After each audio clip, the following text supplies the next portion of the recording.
of the Finscope survey findings. I want to encourage some of us who are seated behind to come and occupy the front seats so that we leave the back seats for the people who will come in a bit late. And that's the reason you came early today. My name is Robert Owagonza. I work with the Bank of Uganda, and I am privileged to be the MC today. And I am excited that all of us managed time. So I want to thank all those who came on time. As per our program, the major thing today is the dissemination, official release of the Finscope survey findings. And I'm aware that we invited guests from different institutions. On that note, I want to thank the steering committee, the Finscope steering committee, chaired by Mr. Richard Ndianabo, I think who is already here. He's around, he's the chair, and later on you'll get to see him. And of course, the partnership between Bank of Uganda and the other development partners. Specifically, I want to thank the financial sector deepening Uganda for the support that they have offered in this regard. I want to thank the members of the Finscope Steering Committee, specifically UMRA. UMRA is Uganda Retirement Benefits Regulatory Authority, and UMRA is Uganda Microfinance Regulatory Authority. Want to thank the Insurance Regulator of Uganda, IRA.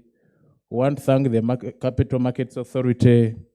We are grateful to the Financial Intelligence Authority of Uganda and all the institutions that have worked together to make sure that we get to where we are today.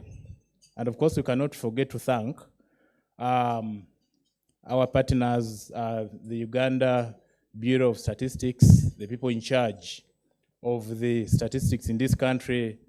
I'm sure next month you are going into the census, but I'm glad that the findings are being disseminated before the census is conducted. So UBOS, thank you so much for coming. And on that note, when you talk about UBOS, we talk about its statistics. I cannot forget to recognize the presence of Mrs. Miley Singoma, who is the Director of Statistics at the Bank of Uganda. Miley, thank you so much for coming. When we talk about the Finscope survey findings, we are talking about statistics, and we are glad that you're here. And seated next to you is the chairman of the Finscope Steering Committee, Mr. Richard Ndianabo. Thank you so much for coming, Richard, from the Ministry of Finance, Planning and Economic Development. We want to recognize the presence of the financial institutions. There are quite a number here, but I've already seen the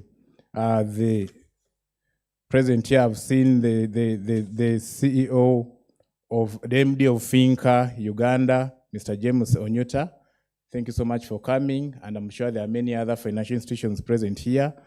I want to thank the ED Financial Intelligence Authority, represented by Mr. David Ngobi. Thank you so much for coming. And the Financial Intelligence Authority, ladies and gentlemen, is very key when it comes to fighting and combating money laundering, financing of terrorism, and proliferation financing. So we thank you so much, Financial Intelligence Authority, for your presence. We also want to thank and recognize in the same vein the presence of ABI Finance Uganda.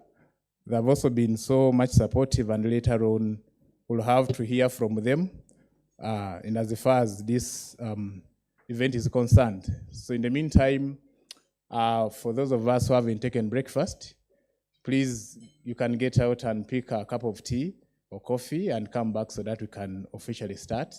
So I'll give a few minutes to some of us who are still engaging in that regard, and then so that we can start. But financial FSDU, once again, thank you so much for all the support. Richard, we appreciate.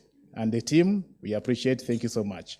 So use this moment to catch up and to make sure that you finalize that session of breakfast so that shortly after now we start our program. Thank you so much.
Gentlemen, and I want to take the opportunity to welcome you and thank you for creating time to come and witness the official release of the Finscope survey findings.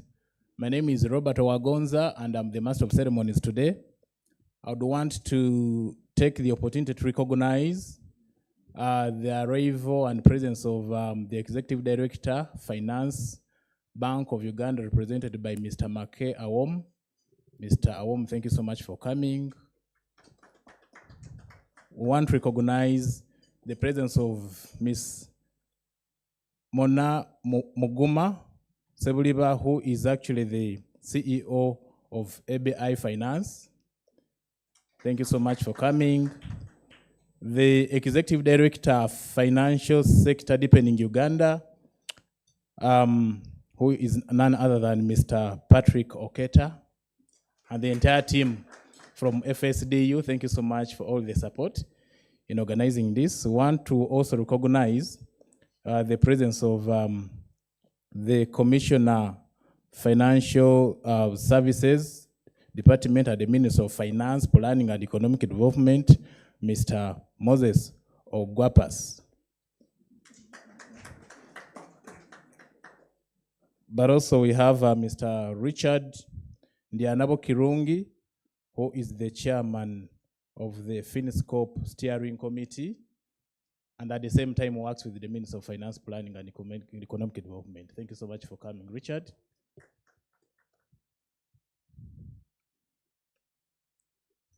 We want to welcome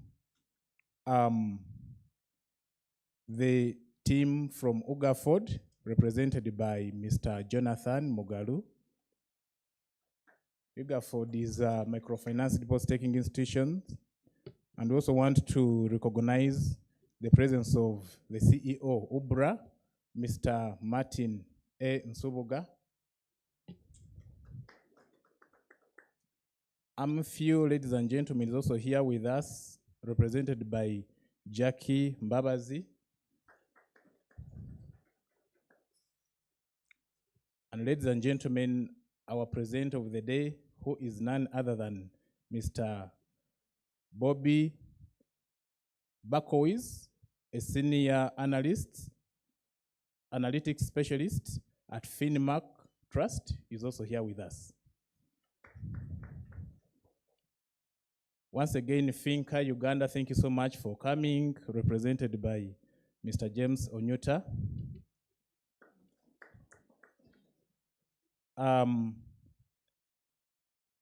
The Assistant Commissioner, Financial Services Department, Minister of Finance, Planning and Economic Development, Mr. Bob Munene, is here present with us. Uganda Financial Literacy Association, represented by the chairperson, Mr. Daniel Ayevare. Thank you so much for coming. And I will observe the rest of the protocol as we move along with the program, ladies and gentlemen. And once again, I want to welcome you for coming to witness the official release of the Finscope survey findings. Let me now take the pleasure to invite the chairperson of the Finscope Steering Committee, who is none other than Mr. Richard Ndianabo Kirungi, to come and give the welcome remarks.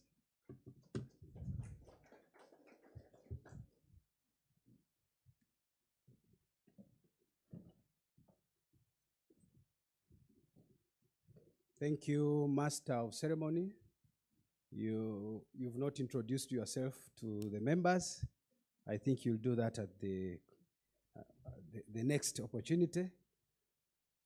Protocol has been adopted by the MC, but let me take this opportunity to recognize the Executive Director Supervision, who is represented by my boss, my colleague, Make.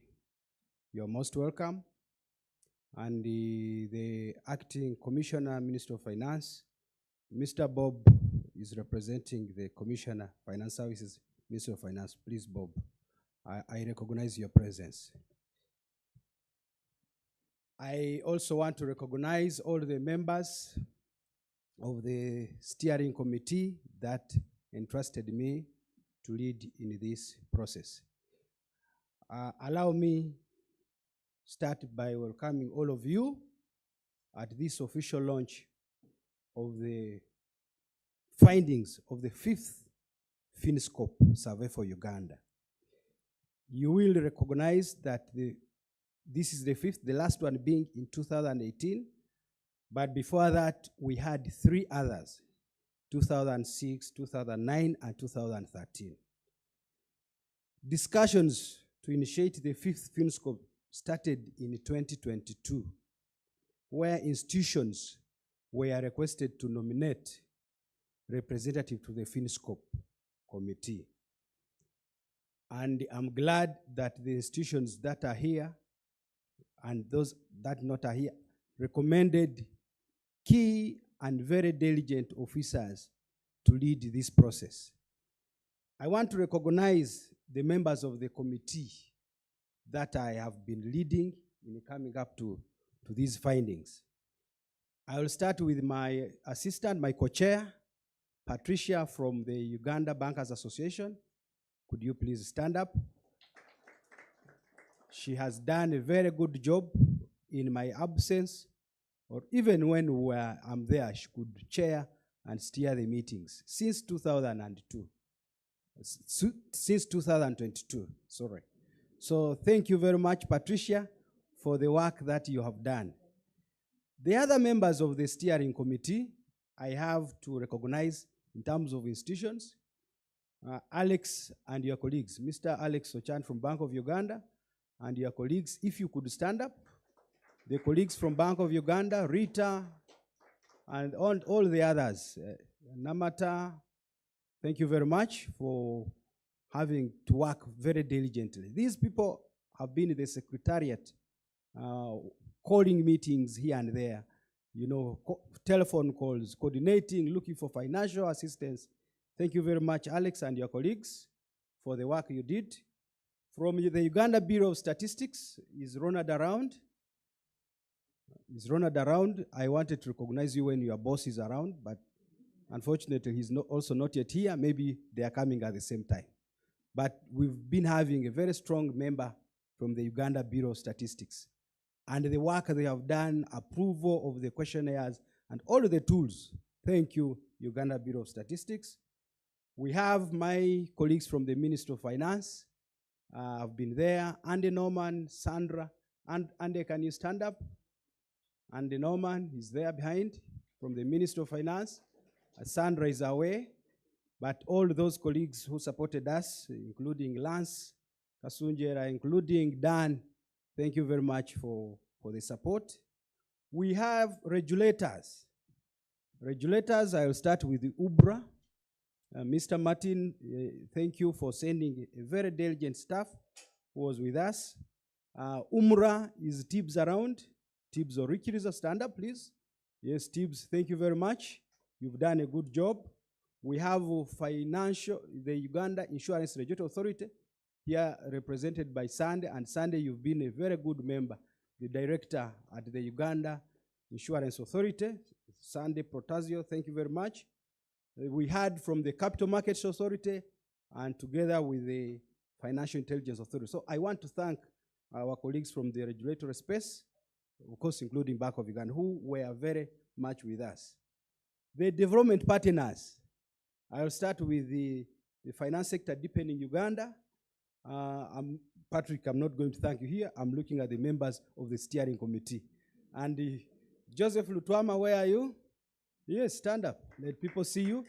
And with your colleagues, Anthea and Jackie, and the rest, Vanura, please stand up. And thank you very much. So, Patrick, now the merits go to you for sending us a strong team. The issues of financing, they will thank you later. Thank you very much. Then the other one is the ABI Finance and GIZ, ABI Finance. Where is our colleague from ABI? Yes, but where's the lady? Irene? Yes, where's Irene? I wanted the CEO to recognize that Irene. Oh, we should have known. You have lost a resource.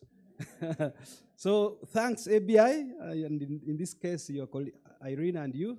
Thank you for the work you did.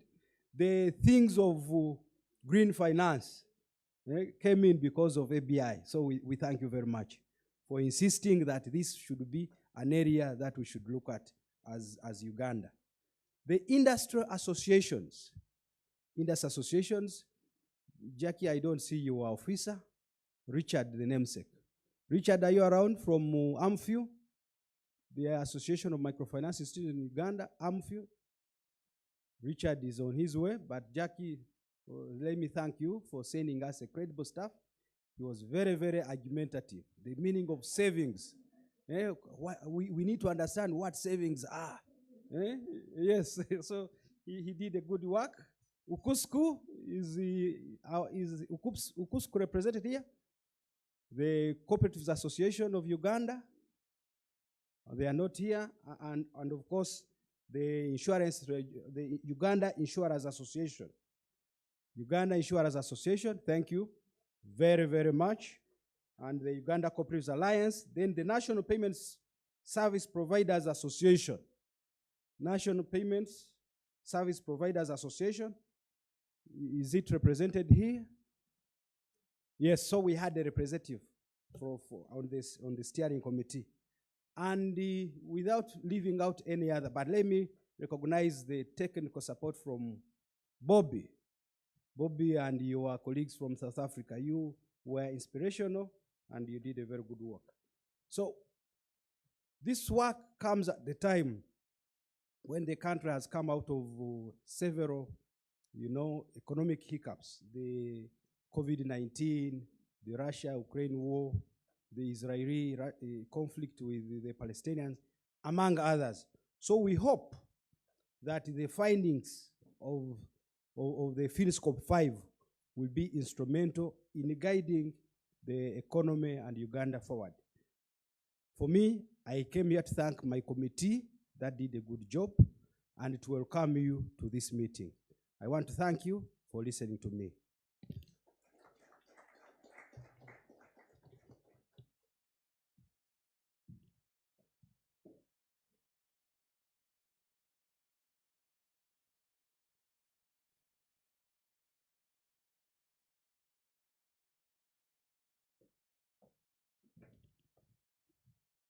Another round of applause for the chairman. Thank you so much, Mr. Chairman, for the good welcome remarks. Now we're going to get remarks from the following institutions: from Arbitra Finance Uganda, Financial Sector Deepening Uganda, Bank of Uganda, and Ministry of Finance Planning and Economic Development, in that order. And before we get there, let me once again take stock of the institutions present here today. Uganda Bankers Association, UBRA, Bank of Uganda, Uganda Financial Literacy Association of Uganda, ABI Finance, UBOS, FSDU, MOFPED, Yo Uganda, FINCA, AMFU, UGAFORD, IRA, UMRA, CMA, that's Capital Markets Authority, Financial Intelligence Authority, and ladies and gentlemen, the Uganda Insurers Association. So in case we get more institutions joining us, I'll be more than glad to make sure that I recognize them here. So at this point in time, let me take the opportunity to invite the CEO of Abi Finance, who is none other than Ms. Mona Muguma Sebuliba, to come and deliver her remarks. CEO, Abi Finance.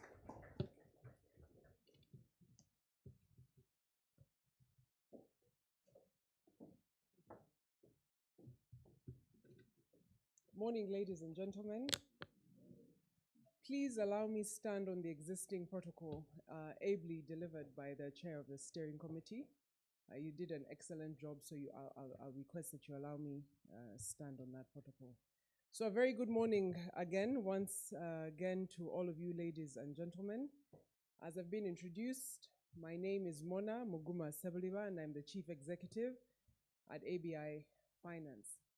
It gives us great pleasure to first of all have been part of this great initiative, and on behalf of our own board, our staff and management would like to extend our congratulations to the steering committee and everybody that participated in the development and now in the launch of this Finscope study 2023.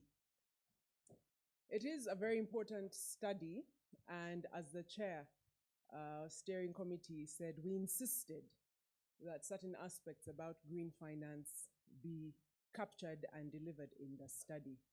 And so in my remarks, as you can imagine, I'm going to insist still on matters green finance. And to do that, to help you understand and appreciate where we are on matters green or why it's important, I just want to share some statistics with you. When we started looking into climate change and its impact on the agribusiness sector, in case you don't know, by the way, ABI Finance, we're an impact wholesale lender, and we support financial inclusion of smallholder farmers and agribusinesses, but we don't do it directly. As I've mentioned, we're a wholesale lender, so we partner with financial institutions. So we work with financial institutions who have the reach to smallholder farmers and agribusinesses. So climate change, as you can imagine, has become a big thing to us all. I don't need to get into the details. We've just come out of a very long hot spell, and now we are seeing rain every day, so the patterns are very unpredictable. If it's not flooding, it's too dry. And so we saw that it was affecting the agribusiness sector. And so when we started this study, or focusing on it about 2 or 3 years ago, there were about 149 countries in a particular survey.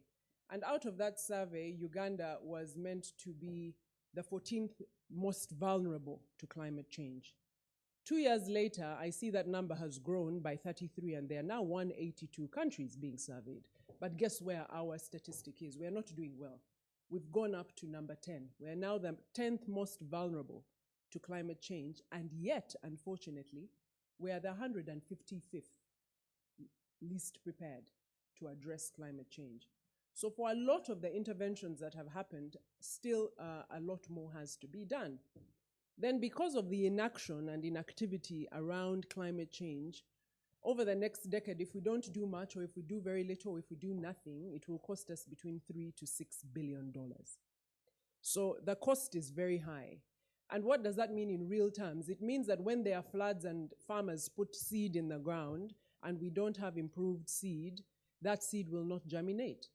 If it's too dry, we're seeing the problem of aflatoxin. Aflatoxins are directly related to heat, to the very long drought spells, and that's affecting a lot of our staples like millet or groundnuts and maize.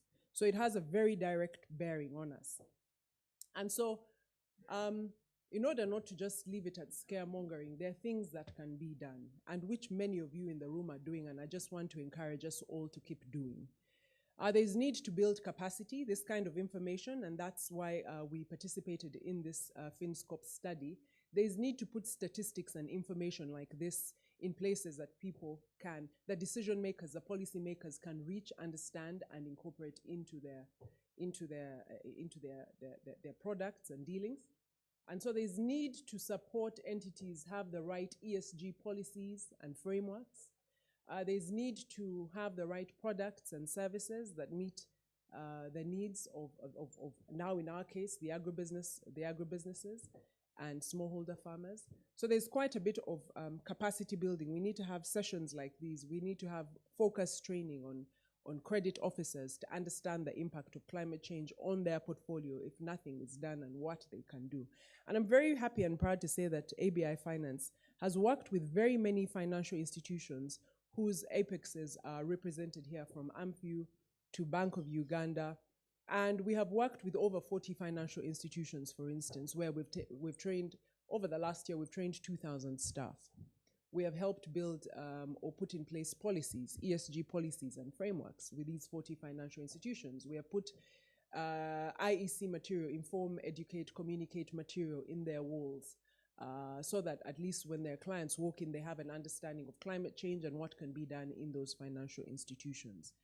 And we've also very proudly put out $6 million in the market last year for green finance, but I must say that that is hardly, it's hardly even a drop in the ocean. We need a lot more. The need, as I've told you, for instance, the cost of inactivity is between 3 to 6 billion over the next decade. So you can imagine what is required.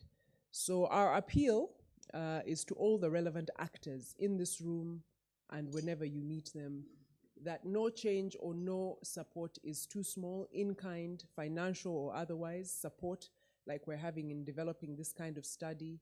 If you can help somebody put in place the right frameworks, understand it, develop the right products, you're going a long ways in moving the needle to bringing us down, much, much farther down in our vulnerability.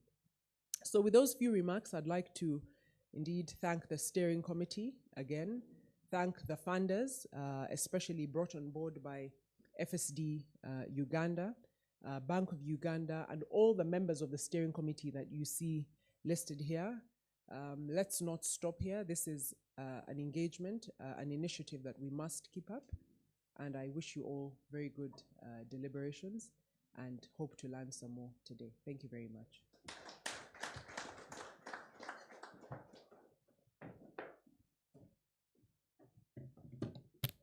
Thank you so much for the good remarks, ABI Finance. Ladies and gentlemen, we've been joined by the following institutions as well. Uganda Institute of Banking and Financial Services, they are present. Pride Microfinance, Uganda MDI, present. United Nations Capital Development Fund, represented by Richard, present. And then we have Housing Finance Bank, Uganda, Post Bank, Uganda. And ladies and gentlemen, we've been joined by the country manager of MasterCard Foundation. Edwin is here present with us. Thank you so much for coming, Edwin. But also from the Bank of Uganda side, we want to welcome the director, currency, Ms. Christine Alupo. And ladies and gentlemen, currency is very key. Without money, we can't be here talking about Finscope. So she's the lady in charge of issuing that legal tender in the country. Thank you so much, Christine, for coming. I want to recognize the presence of the Director of Statistics, Bank of Uganda, Mrs. Mile Nalukwago Isingoma. And again, we can't be talking about the Finscope survey findings without talking about statistics. Thank you so much, Emily, once again for coming. Want to recognize the Director, Non-Bank Financial Institutions at the Bank of Uganda, Mr. Ivan Amagaragariho. He's also here present. Thank you so much, Ivan, for coming. And of course, the National Payment System Department team. Thank you so much for coming. People have been telling me that I haven't introduced myself. My name is Robert Wagonza from the Communications Department at the Bank of Uganda. And I'm happy to MC at this very important event. Ladies and gentlemen, we are moving on well with our program. And now I want to take the opportunity to invite the Executive Director, FSDU, Financial Sector Deepening Uganda, who is none other than Mr. Patrick Oketa, to come and deliver his remarks as well. Patrick.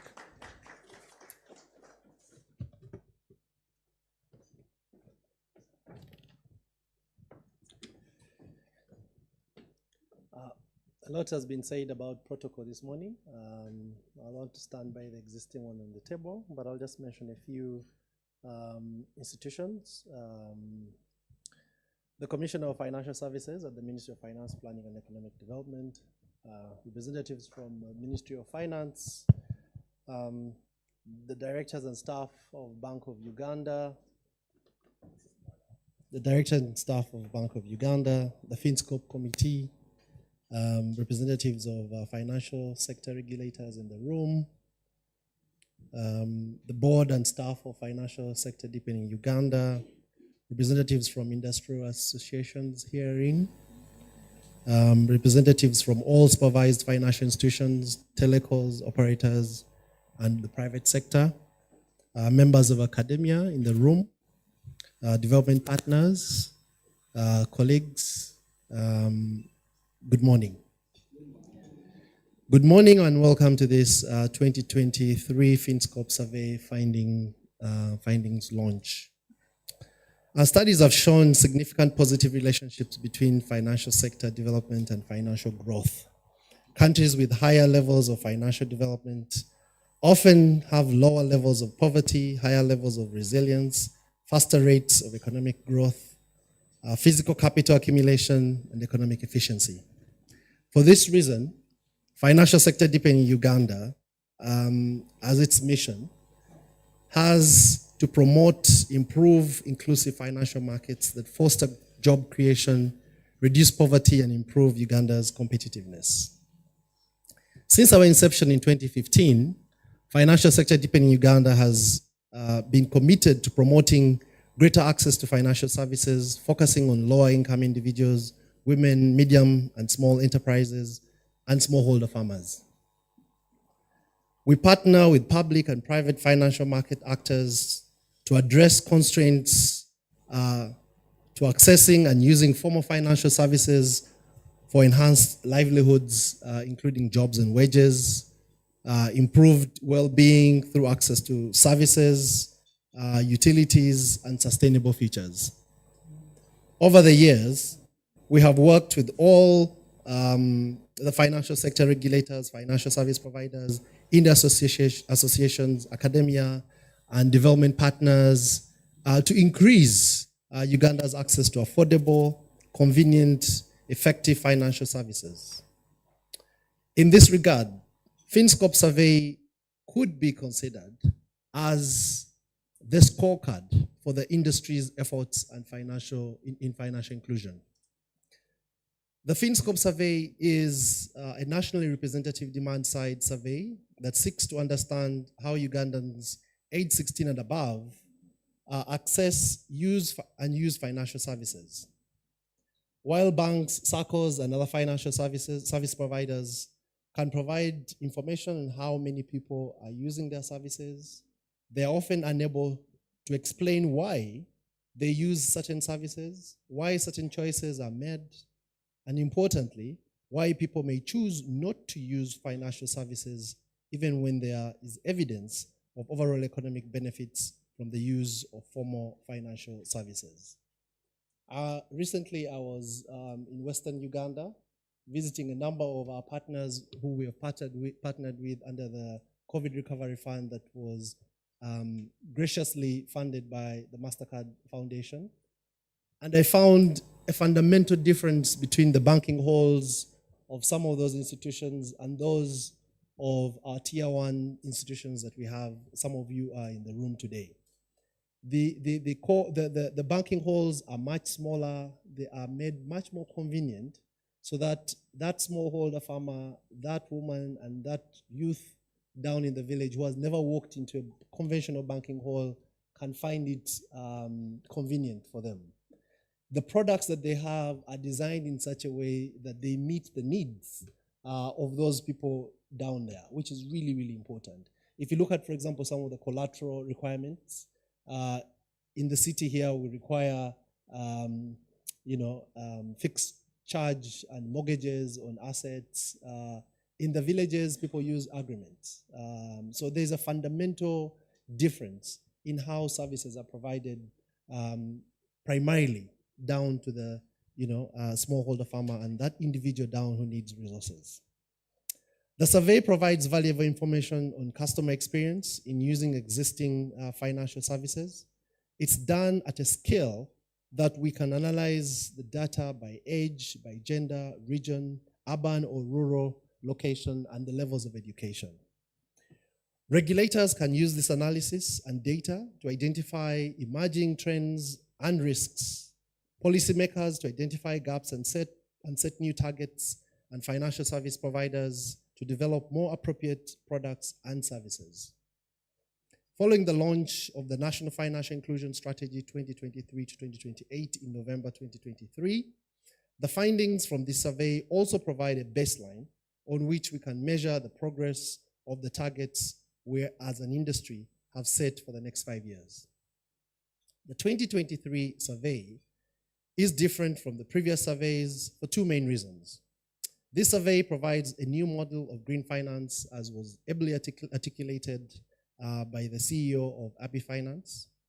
We thank our partners, Abbey, for this initiative, for the support they provided for the new model, and their support was not only financial, but capacity development and building for the committee, and they will remain available to support in green initiatives. This Finscope survey was also the first time tablets were used in the field to carry out fieldwork, which has increased efficiency of data collection. It was not without its challenges, however. As you will see and hear in the subsequent videos that will be played, a lot of these challenges are systemic with our data collection challenges. But that having said, Finscope managed to collect and clean up data to the point where Finmark Trust was happy to sign off on. And for those of you who don't know Finmark Trust is that entity that gives authenticity to Finscopes using their methodology. I'm excited to share these findings with you for these and various reasons. I wish to express our gratitude to the Bank of Uganda, which is represented here by the directors. They spearheaded the implementation of the survey. The Uganda Bureau of Statistics, who provided support in sampling and weighing of the data and cleaning up of the data. The Finscope committee, we really appreciate the work that you've done, which provided significant input, not only in the development of the questionnaires, but in the participation and actual work that later culminated in the valuable findings that we will find in this report. I would also like to express FSD Uganda's appreciation and everybody else in this room for the work that Finmark Trust put in, which gave credibility to the numbers that we're presenting today. And they provided quality assurance and the instruments of analysis, which gives credibility to the top line and the findings that we subsequently will share today. The Finscope 2023 survey has created substantial amounts of data. Beyond top-line findings, this data can be used to explore different questions in the financial sector. We invite the industry to use this data to test assumptions, create new hypotheses. We hope that this will provide avenues for our policymakers to improve the quality of policies, regulation, products, and channels through the use of data. I welcome you once again to this launch and hope you find the results insightful as FSD Uganda and the team that put it together find it. I thank you.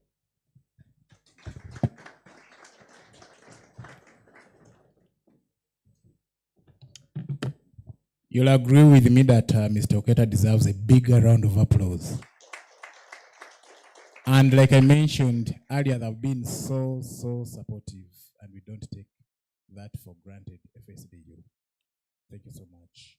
I want to further recognize the presence of the Economic Policy Research Center, EPRC. Thank you so much for coming. We also want to recognize Opportunity Bank Uganda Limited. Opportunity Bank, thank you for coming. I first came to know about this Finscope survey term way back, courtesy of Mr. Ivan Setimba, and every time we're doing financial inclusion work, he would keep on making reference to Finscope.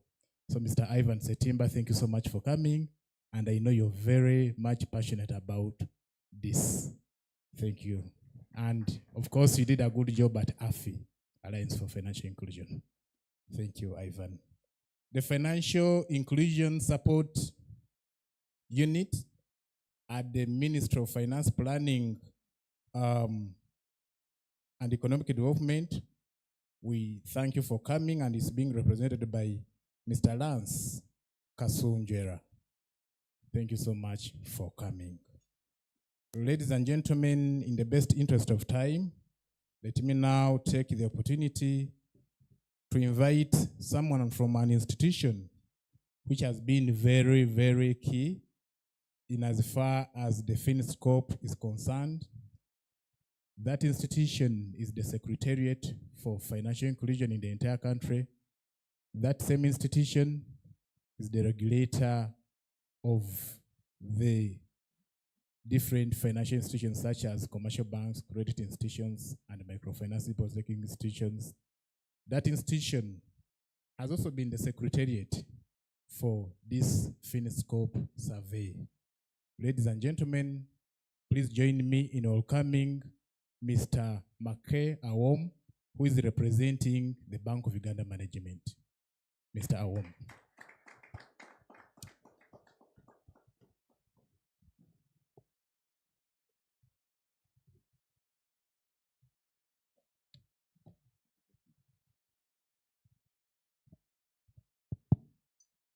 Thank you very much, Robert.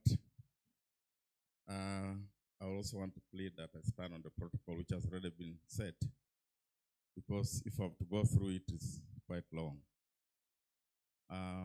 Guest of honor, Mr. Chris Mix, I think he's not yet here from Yugos.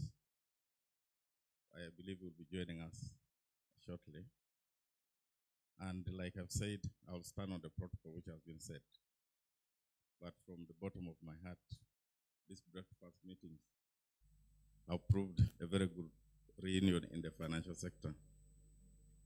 So on behalf of Bank of Uganda Management Board, I want to welcome you to this event. I think I was introduced already. Ladies and gentlemen, I think I'll proceed to make a few remarks. And a very good morning to all of you.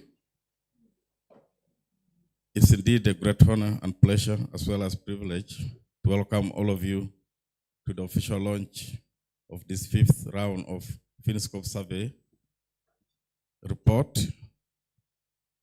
which was conducted in 2023. But at the onset, I want to thank you again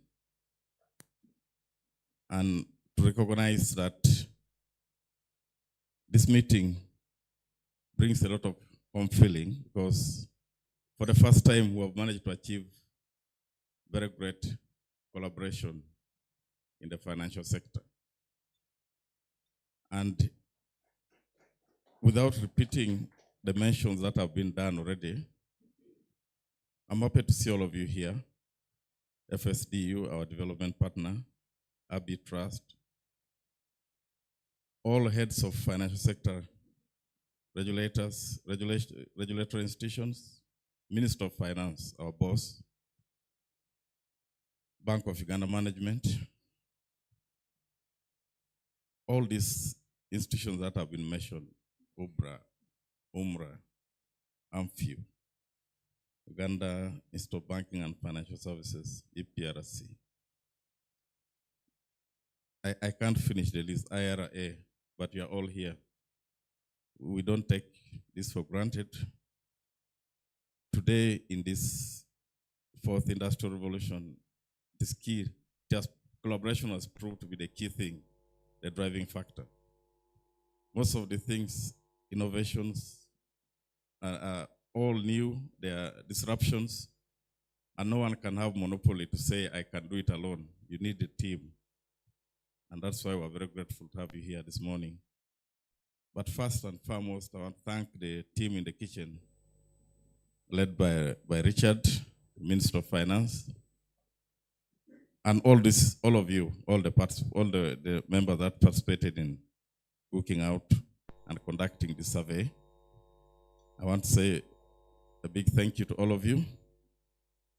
I also want to thank my team from Bank of Uganda, led by Alex Ochan.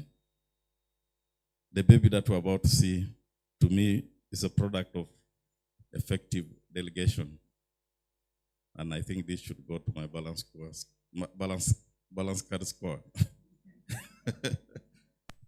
I should have been in at every point and every meeting, but I couldn't because of other responsibilities.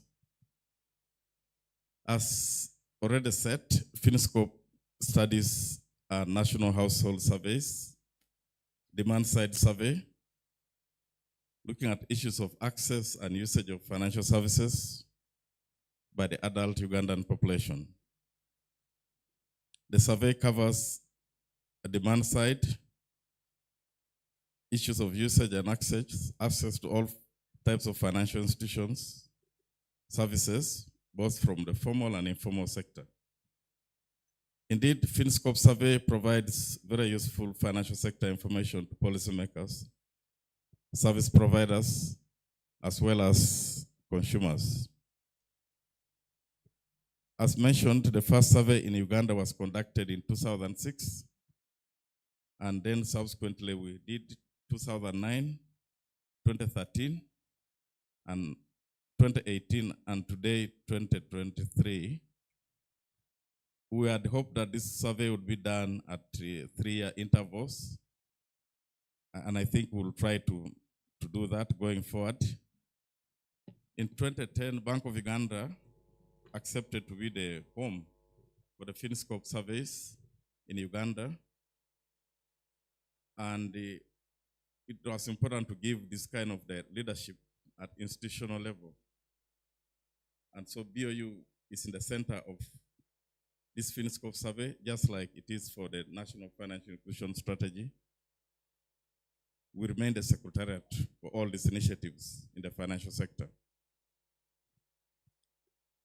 Finscope surveys are conducted through institutional arrangements where Bank of Uganda collaborates with the different institutions that have already been mentioned here. I don't need to repeat this, and development partners to conduct this. They call them demand side surveys because you go to the people and ask them what their own feel of services that they receive, as opposed to the supply side where we just collect the statistical data. So this is very good in giving policy direction. I'm very delighted that today we're releasing the findings of the Finscope survey with rich data set, including new and emerging areas such as green finance, that has already been mentioned, and the financial health. These findings will shape our next steps in shaping out collective policies towards increased financial inclusion for all Ugandans. It will also form the basis for updating the baseline and determine the targets in the newly launched National Financial Inclusion Strategy 2023-2028. Ladies and gentlemen, allow me again to extend our sincere thanks and appreciation, like I mentioned, to the BAU technical team for conducting this survey in-house for the first time, and all the previous surveys. We note that all the previous surveys had been outsourced to external consultants, and this particular approach has led to a significant reduction in cost of the survey and also enhanced our capacity building for our staff, which will go a long way in shaping how we carry out the surveys in the future. FSDU and Abbey Finance Trust provided the required funding, a great part of it, for this survey. We are very grateful. Thank you very much.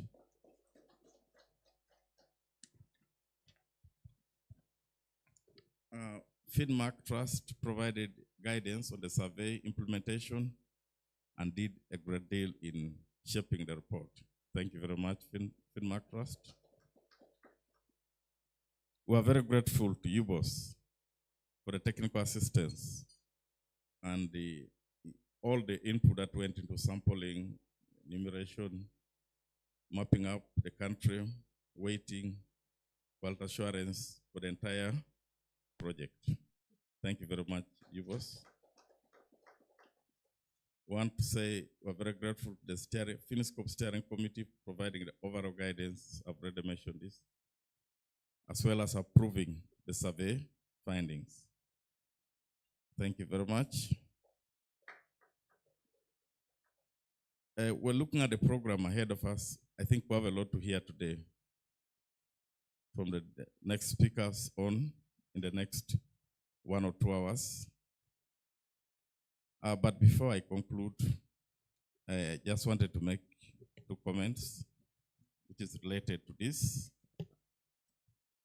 The first one is that we have done a lot as a country since the revolution which came in 2009.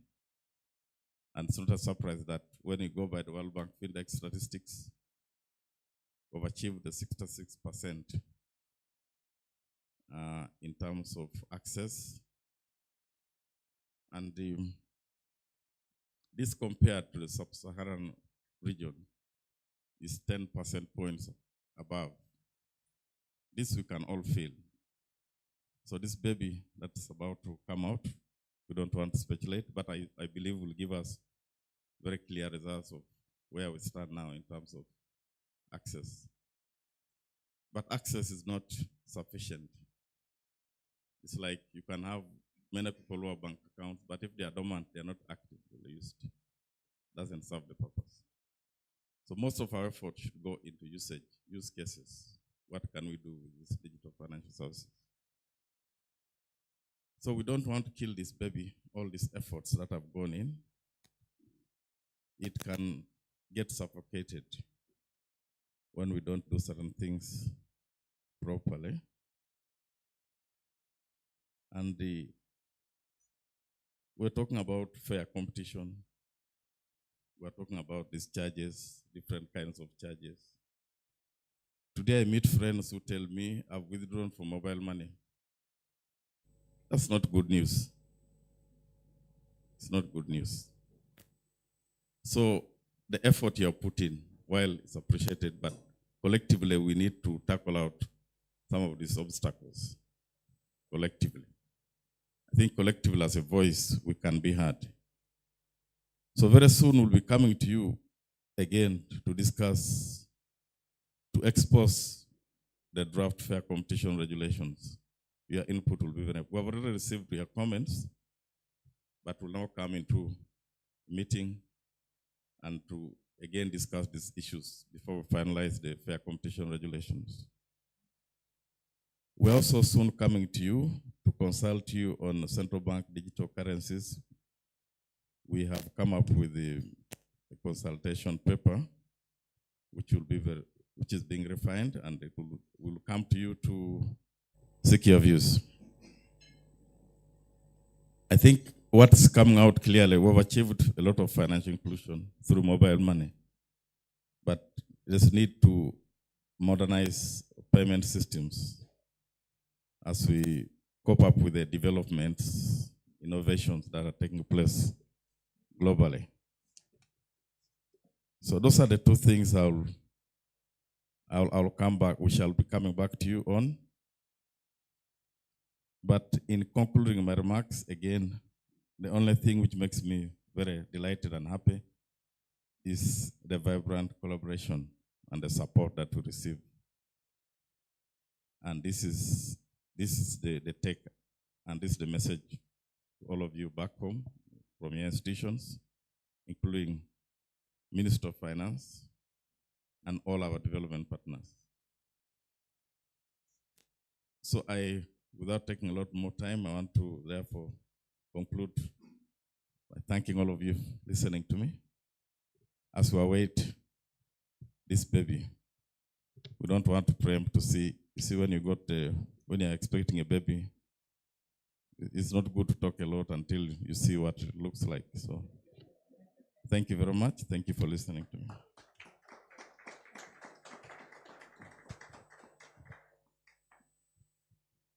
I want you to once again clap for Mr. Aom for pampering the baby that we are going to see later today.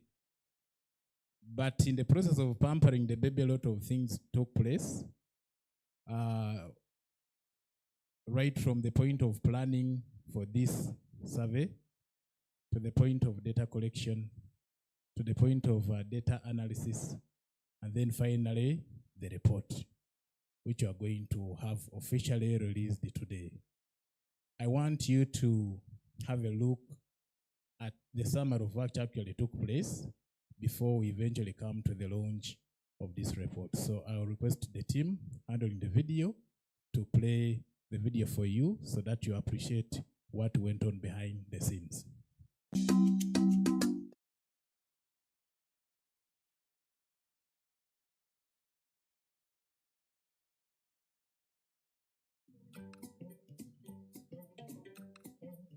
Uganda is a country that boasts a rich tapestry of languages and cultures. Comprised of 4 regions, West, North, East and Central, each region has a unique identity.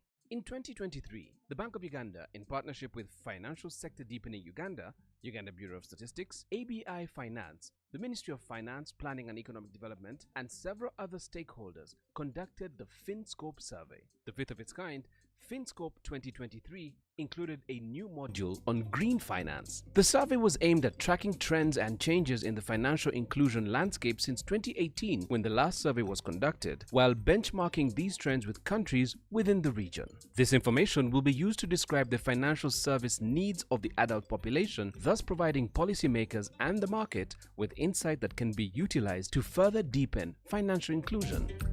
In rural parts of the country, formal banking is not a popular choice, as many do not have the surplus to set aside.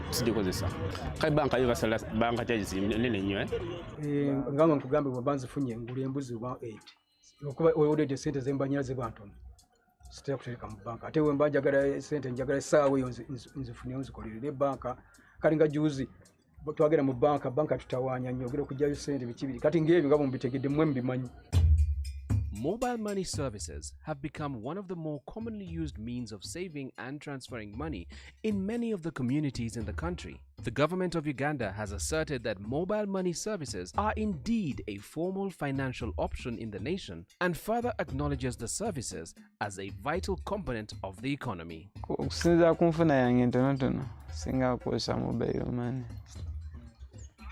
Badde sinafuna obusobozi bwa gundi kugula account mu banka. Ekyokusasula ku mobile money tekiri mu kalulu kale kiri awo. As convenient as mobile money might be for many, for those settled too deep in the rural regions, accessing the services can prove quite difficult. Ndikozesa naye olumu banzibako sente. Kati bona sibesiga olaba sente ezigwa ku simu bwezi tipa nga nzijjako. Olumu byekyangamu network zisumbuwa, abayinza okusindikira sente nga zoli kubanja ate bali kugamba ng'osuubira nti bagenda kwesoba 1,000 osalako ezaabwe ate n'olusi bajjako 500 oba 2. Genda tuuka asina cash ate otekemu boda agenda paka mugema geeri gye muva ku main. Mobile money we can use, but the stations are very far. Like Apai town, it is far. Even Owang, it is far. You can even move on the way, and then people rob you. How amount of time we put in the house, and then we have a village saving. In our language, we call it bolichap. So we used to take it to the saving every week. We have the saving center. Service providers in the different regions also have unique experiences as they conduct their day-to-day duties in these communities. Network is a big challenge because when network is bad, you find that somebody entrusts to come up to here, network is bad, that person bounces. Then of course also when it comes to float, since this business purely is me to finance it, somebody may come with the big amount of money, and maybe I don't have enough float. So you find that that person will be disappointed. And then the obvious one is security. We are targeted. And as you have seen, most of our colleagues have lost their enumeration area. Then after listing, the system itself, the way it was designed, it will be able to select for us the number of households we're supposed to be interviewing in the EA. And then we would go back again on the same day and interview each of these households, one household by household. The survey was designed to gather the most authentic data possible, impartially and randomly. Collaboration with local government was crucial to the success of the survey because officials helped the enumerators interact with communities in their areas. During the survey, Each enumerator faced their respective challenges as they went from place to place collecting the data. Some of the respondents that the system sometimes selected, some were not schooled, some were illiterate, some didn't have the knowledge about some of the questions we were asking them, the locations that were given to us were kind of a bit hard to get some of them. For example, the warm-up, it involved using a film. And then the other technical challenge that we faced was sudden breakdown of the tablets. The tablets could just black out from the blue, probably maybe due to the weather changes and then also the workload. In some of the areas we went to, whereby the communities had their own land issues. So as they say, you putting on those reflective.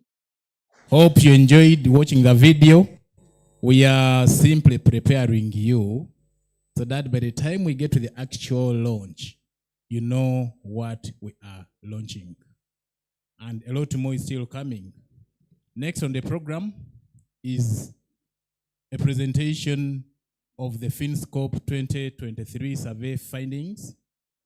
And this morning, I am privileged to invite Bobby, who is a senior analytics specialist at Finscope Trust, to come and make that presentation. Bobby.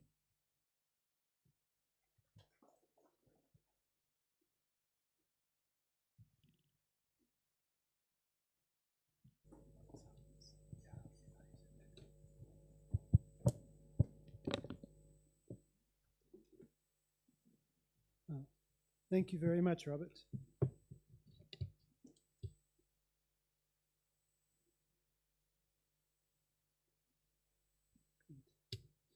All right.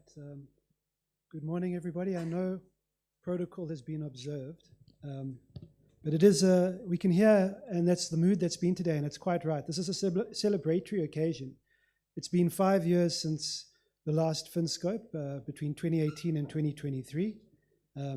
And you can see from the video that was shown, lots and lots of work in the field, a really strong steering committee that has taken us through this, and for very good reason.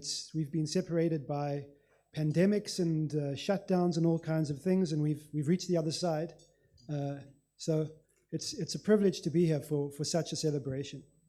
And as we've seen, this really significant achievement is about Uganda taking far more control of delivering this survey.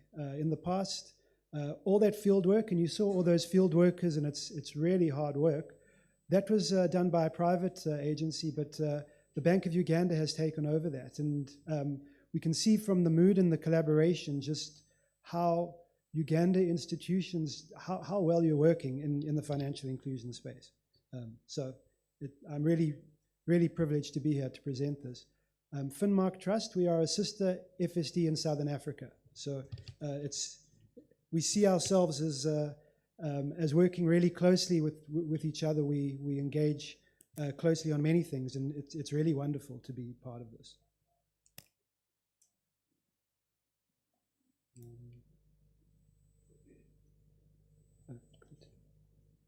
All right, so before we get into the results, I'm going to give a bit of background and introduction. We've had the protocols observed and recognized the key institutions in the room, but I'm going to mention again, just to start with the funders, the finance from ABI, from FSDU, from Bank of Uganda, in partnership with the Finscope Secretariat, and of course the Secretary being the Ministry of Finance, Planning and Economic Development, have all made this happen.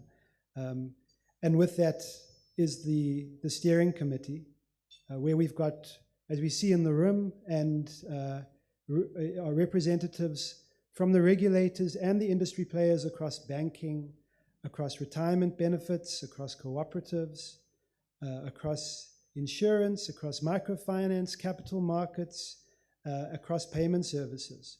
And this has been a really strong steering committee that have brought broad, deep insights but have worked efficiently in oversight of this Finscope process and to make things really move quickly.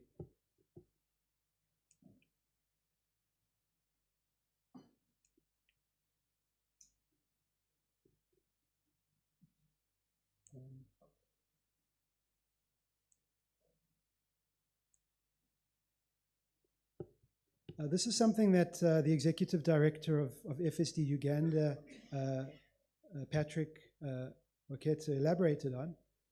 But just to remind us before we go through, what are the objectives of Finscope? What is the Finscope survey? It's a demand-side survey. It covers access, uptake, and usage and perceptions of financial services. And there are three main objectives that get covered in the survey and that we see today. Firstly, there is to look at the trends in financial inclusion.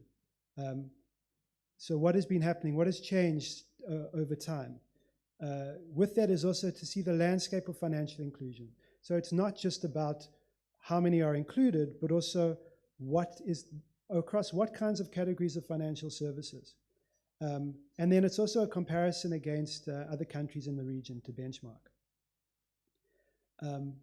Most importantly is to actually provide information that the policy players, the market, from the market players and industry can use to go forward and to further improve financial inclusion. And then, of course, we really need to understand what the Ugandan population is all about. What are their financial service needs?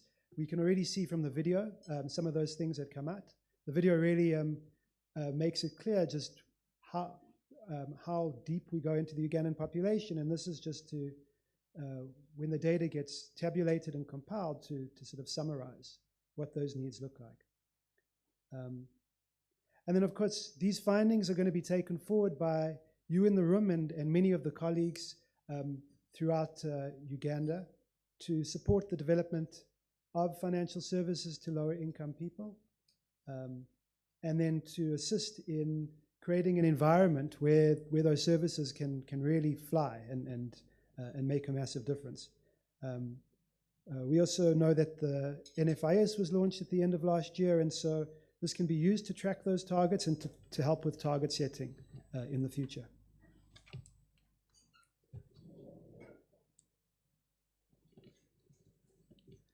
We saw in the video, and the enumerators that were interviewed spoke about this 3 stages. It's 3 stages of sampling. It's a very technical approach, which means that not everybody, there's not some convenient way of speaking to people. In order to actually get a strong, credible survey, you've got to take quite technical measures to get to these 3,176 adults. So the 3 stages is randomization that happens at 3 different levels. The first level is around areas, and this is one of the reasons why the Uganda Bureau of Statistics is a key player, a key partner. They are obviously the overseers of population statistics and the way that the country is split into enumeration areas, and they have sampling experts that select the areas for interviews to take place in. And the way that they select those areas is to make sure that there's representation across the regions and across urban-rural areas. So they selected 320 regions, or enumeration areas, and then there's a lot of work. Once you're in the enumeration area, you could see what was going on, that the first thing that happens for the enumerators from Bank of Uganda is they have to go and map out the boundaries of the enumeration area, and then they have to list every single household in that area. Now, Uganda's not a flat country. That is hard work. That is a lot of work, and after that doesn't get done over weeks or whatever. That happens within sort of the smaller part of the day, and then after that, the interviewing starts. So it's a significant amount of work that gets done, and that listing is to make sure that the households are represented. That's the second stage of the randomization. The tablets are and the scripting that took place means that gets controlled within the algorithms of the tablets. And then those households are randomly selected to ensure coverage across the area.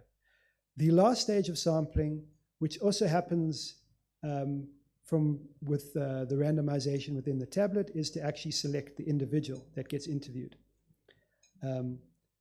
And something else that sort of isn't mentioned so much, but there's actually additional interviews sometimes. Disability is a key focus for statistics from Bank of Uganda and Uganda Bureau of Statistics. So if there was a disabled member in the household, they were automatically interviewed, and another member of the household may have also been selected from the algorithm. What the sampling does is it means that the results can be disaggregated by region, by urban-rural, as well as by demographics such as sex. So this is a rich data set where reporting can happen at quite detailed levels. 320 enumeration areas were sampled. We have data from 319 enumeration areas. It's not just that it's a lot of work, it's also that sometimes there are things that happen in places that make things unsafe. So actually one of those enumeration areas, there is unfortunately violence, and the enumerators kept trying, but they were chased out. So that's why not all were completed. And the scientific basis of the study is that you don't substitute areas. You do whatever you can to cover those areas. The final sample was 3,176 respondents. That's a 99% response rate. It is a significant improvement on the response rate from previous surveys, which just shows the work that the enumerators from Bank of Uganda achieved on this. And that data, the data represents 24.6 million adults. Yeah. Definitely congratulations. It's a really significant achievement. Now that I've gone through those preliminaries, I'm going to get into the data and starting with the demographics. So one of the key things over here, of course, is that the Uganda Bureau of Statistics is the overseer of official statistics. So some of these numbers that we show in the beginning over here come directly from the Uganda Bureau of Statistics. Uganda Bureau of Statistics is tracking the population trends and saying, how are things changing over time? How is Uganda urbanizing? What is the ratio of men to women, adult men to women over time? So the first thing over here is that there's been an increase in urbanization since 2018, from 24% to 30% of adults. And the population has grown from 18.6 million adults to 24.6 million adults. So that's a very big increase in that time, and it shows that Uganda is a youthful population, and the youth are entering adulthood. And the proportion of men has also increased. The next thing, and this is probably actually the most important aspect of demographics. So if you're going to sort of see anything and understand anything about what is happening under the population hood in Uganda, it is this. And this is that we've seen this really big increase in the population since 2018. And this is the entry of youth into the adult population. So you can see that in 2018, 23% of adults were aged between 18 and 24. And in 2023, this has gone up to 31%. Unsurprisingly, this means that for age groups 40 and older, you've got a lower proportion of those in the adult population. And what is going to happen is that the youth show very different earnings, financial behaviors, and attitudes. So the whole lens of financial inclusion and what financial inclusion is going to be about is going to be tweaking over time. It's going to be changing over time as the youth become an increasingly greater proportion of the population.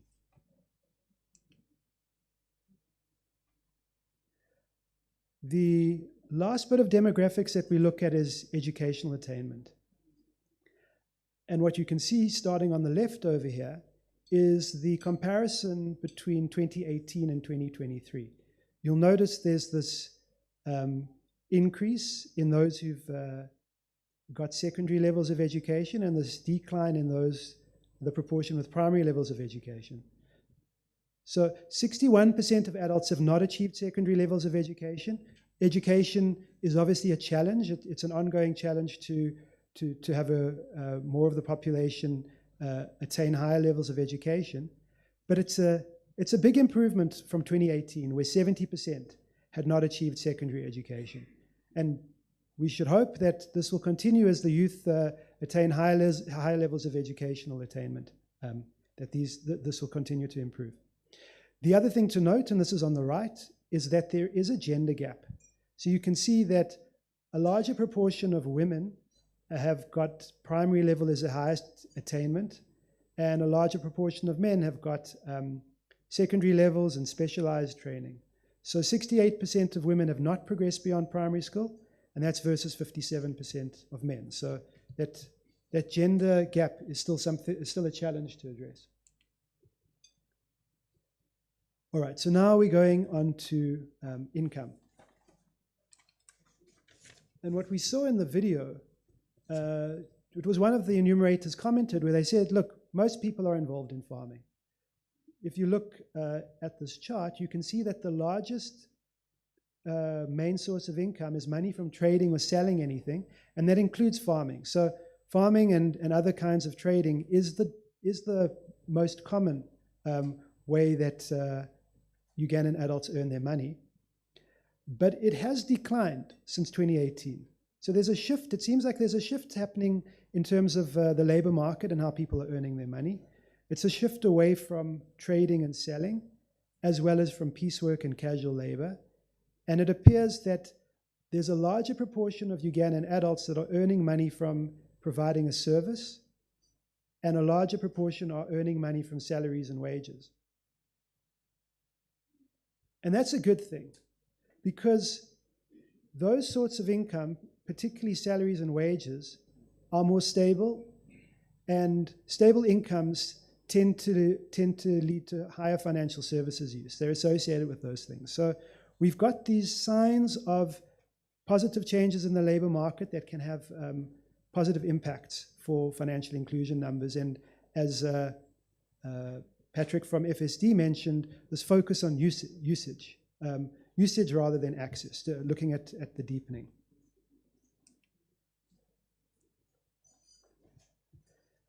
We are now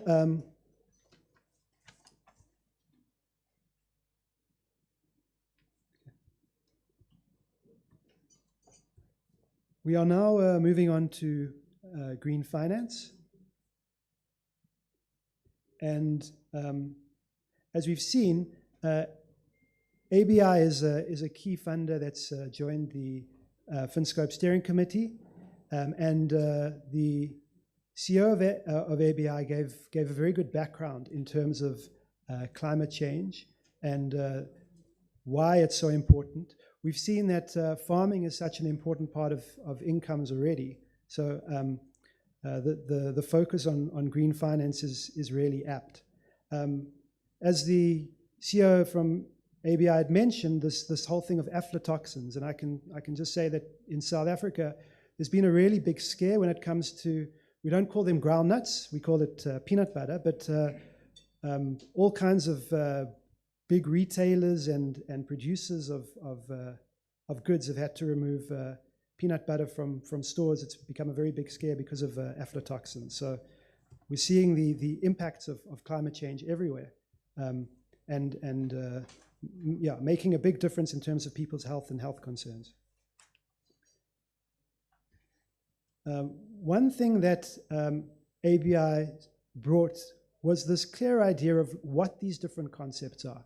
So before we go into the data, I think it's very important for us to actually understand what these concepts that we're talking about are. So green growth is about fostering economic growth and development while ensuring that we don't do any harm to the environment.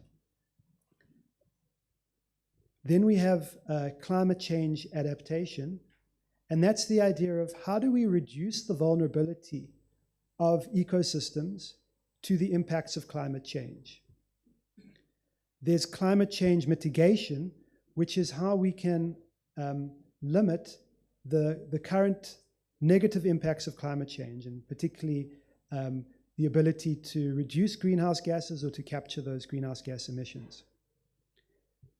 We then have biodiversity conservation, which is about protecting ecosystems and the life of the planet for the present and future generations. So these are 4 key concepts. And then green finance is where finance is involved to for the purpose of any of these activities and any of these concepts and outcomes. So it could be loans, equity, grants, or a combination for these purposes.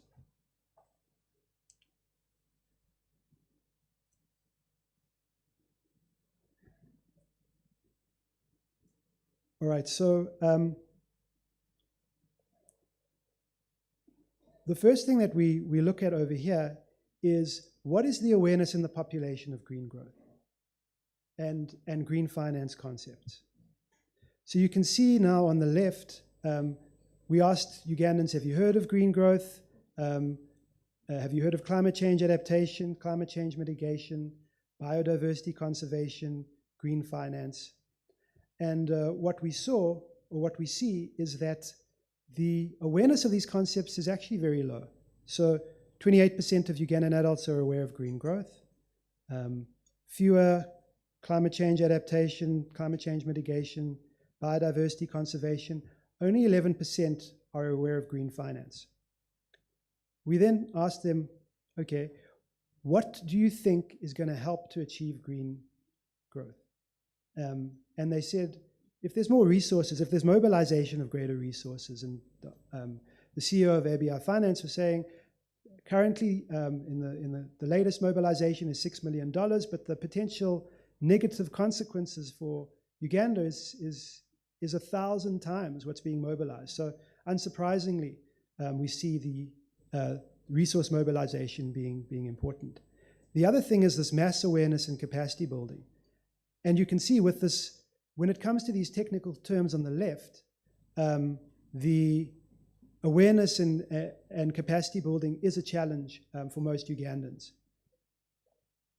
And then in terms of the main factors hindering green growth, over half are saying, well, it's high poverty levels. And we know that Uganda, many adults in Uganda are poor, they're living in agricultural settings, and so being able to, it's the sort of flip side of resource mobilization making the difference. People are constrained to mobilize those kinds of resources.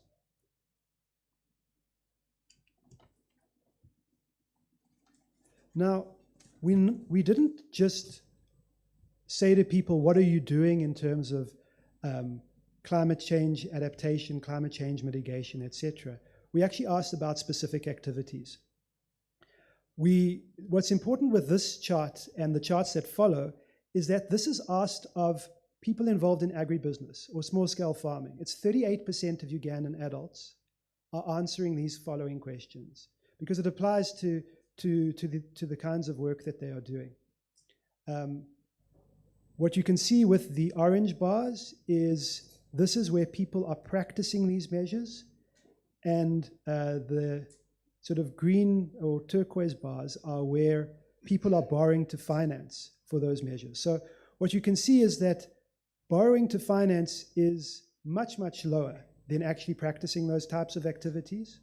But it does follow the same kind of ranking of activities. Now, I'm showing the top 6 activities people are doing, but we asked many, many, many more. They're just much lower. And the main thing to sort of see is that, so the top activity is people are using improved varieties for seeds and livestock. Even though only 28% know what climate adaptation is, a lot more are practicing things that are climate change adaptation. And we can also see post-harvest handling practices, as well as preventing or treating pathogens and diseases are the top ones. When we move over to look at climate change mitigation, we see much higher practices in terms of the top things over here. So mixed crops farming, 78% of farmers are doing that. 59% are doing some kind of green manure with dried grass, 38% are using vegetable mulches, but then it drops a lot after that. 11% are using clean energy, 7% are using agri-biowaste for organic fertilizer. So what we're seeing over here is that the more traditional practices that people have done all the time, that have been about mitigating climate change, these are things that assist with green gas capture and carbon capture. These kinds of practices that make a lot of sense for farming, these are things that are done in a much higher way. And then the more technical and things that potentially require greater capital investment are much, much lower. And of course, there are a lot more of these things that aren't shown here.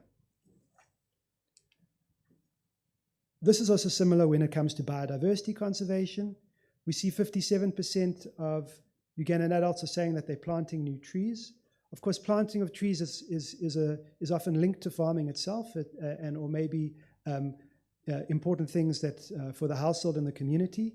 So that is high, and then sort of other conservation practices are lower and sort of fall down. So we can see these traditional practices, people don't know the concepts, they're not aware of the concepts, but they are practicing traditionally many of these activities.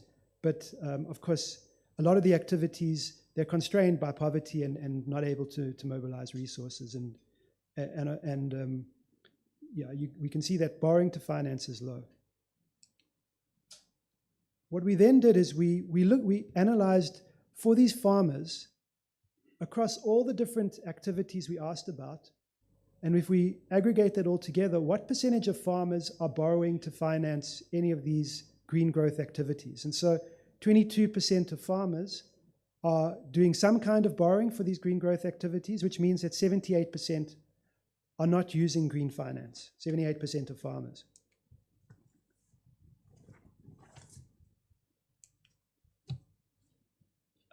On this next question, what we see is we then are checking between those people that are borrowing for finance and those that are not borrowing for finance, what has been their interaction with green finance? So what you see in gray, those are the 78% that are not borrowing for green finance. And 79% of those people did not apply. Probably they might have awareness issues. We could see from the video that financial institutions are often very, very far away and inaccessible for many Ugandans in remote areas. So it's probably a combination of accessibility and, let's say, comfort, let's say their own awareness, let's say their idea that they could actually mobilize those resources. The next thing that's very interesting ABI mentioned this. ABI is the wholesaler of these kinds of finance, and they work with frontline financial services providers. The experience from many of from 20% of those who have not borrowed is that there's actually a lack of knowledge about these kinds of green finance amongst financial service providers. So that's useful information to see where there is a gap on the financial service provider side of things. What we then see in the dark green are the reasons for borrowing. And we can see the three highest ones are collateral, conditions, and capacity. And these are common FSP requirements for borrowing. So the people that are borrowing are meeting the sort of main requirements, the five C's and the top three of those five C's in receiving the green finance. All right, that summarizes the green finance section, and this is actually a landmark because climate change and green finance is increasingly being looked at in these demand-side surveys. But I think that Uganda is now in front, ahead of the curve in terms of the content that you've got and the baseline that you have for taking this area forward. The next thing that we look at is connectivity and eligibility, and this is sort of a basic requirement, especially connectivity. We can see for finance and how it's advanced, especially with digital finance. And this is an area where since 2018, there have been significant improvements made in connectivity. So you can see that in terms of mobile phone ownership, there's been an increase from 52 to 72% of the population.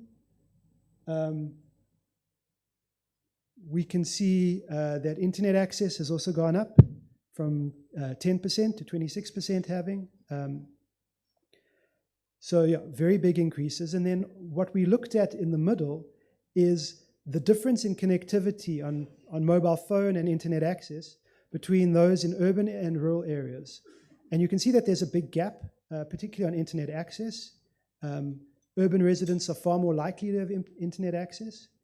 On the right, we looked at gender gaps, and there's also large gender gaps here. Men are almost twice as many men as women have internet access, and there is this big gap on mobile phone ownership as well. So these are areas to address to expand the digital connectivity. We look at eligibility, and here with eligibility, we're looking at IDs and proof of residence. So the Know Your Customer KYC requirements, which are, I suppose you go in different levels, but the most stringent ones will ask for proof of identity as well as proof of residence. So we can see that 76% of Ugandan adults have a national ID card in their own name. 26% have proof of residence, and so the proof of residence for the most stringent KYCs is the major obstacle to meeting KYC requirements. So that's another challenge to look at further improvement with.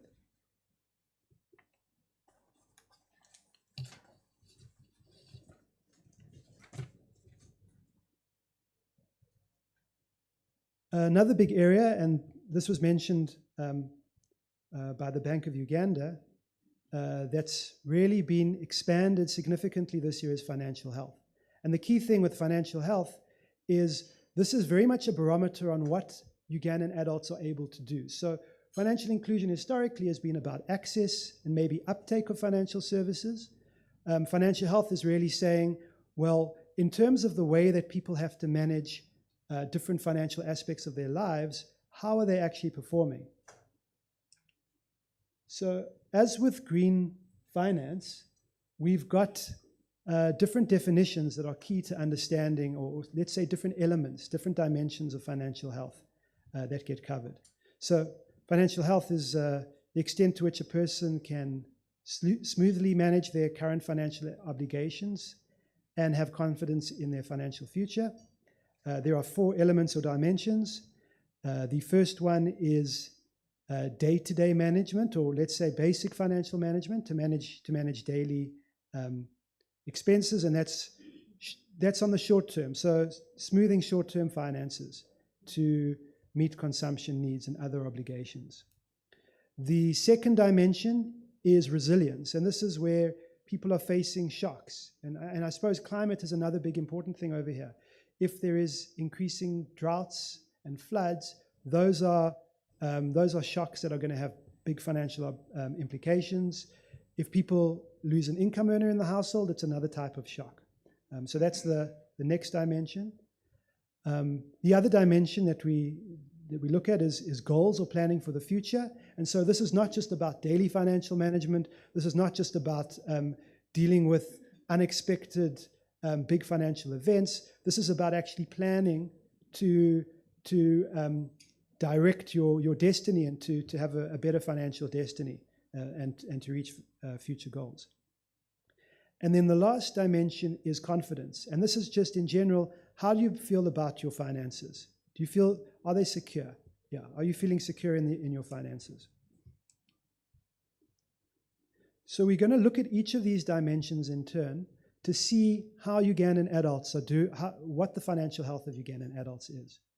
The first one is financial management.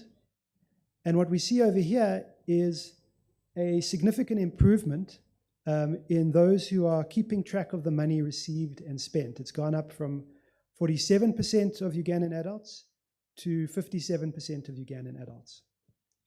So it's increased by 10 percentage points from the previous Finscope. More Ugandans are keeping track of their money. Then we look at the next aspect in terms of financial management is that when you run out of money, what are your main coping mechanisms? The first thing to note here is that 7 out of 10 Ugandans are operating a budget deficit, a personal budget deficit. That means that for 7 out of 10 Ugandans, they need more money to cover their expenses. They need more money than they earn.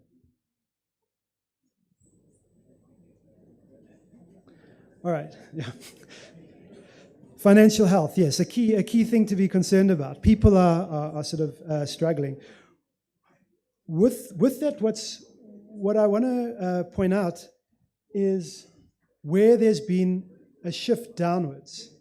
So if you look at those things at the bottom, we've got this category: cut down on regular expenses and work more and do more work.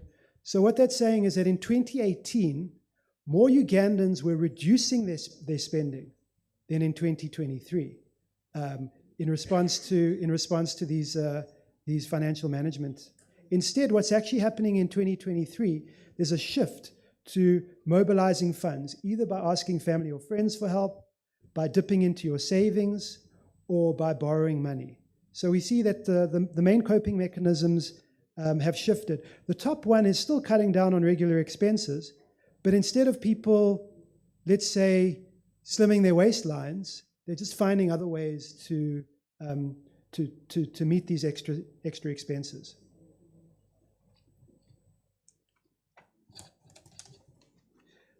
This is now the second dimension of financial health, financial resilience. And here you can see there's been a massive increase. So in 2018, 37% of Ugandan adults were facing unexpected expenses, and this is now up to 94%. So almost every Ugandan adult in 2023 was experiencing an unexpected expense, which means that more Ugandans are vulnerable to economic and social shocks. And this has really big implications for financial inclusion, because if more people are dealing with shocks, there's greater vulnerability that's going to impact financial inclusion, because these individuals are under pressure. And when people are under pressure, often they can get into a cycle of debt.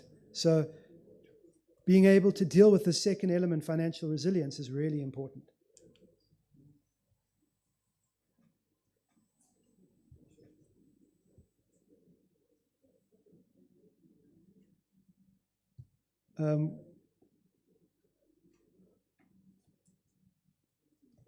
What we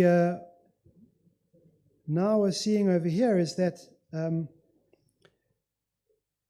what is it that is causing these shocks? What are the biggest events that people are facing? That's on the left-hand side. So what is most common amongst Ugandan adults is illness of a family member. And then there are climate shocks, crop failure, livestock death and drought, as well as theft. These are the biggest shocks that Ugandans are facing. And how are they responding? What's really interesting and encouraging is that there's this decline in borrowing. So in 2018, 42% of Ugandan adults that had experienced a financial shock were borrowing money, and that's down to 16% in 2023. Instead, there's this shift towards savings. So a far greater proportion of Ugandan adults, and that's 38% of Ugandan adults, are using savings in response to financial shocks.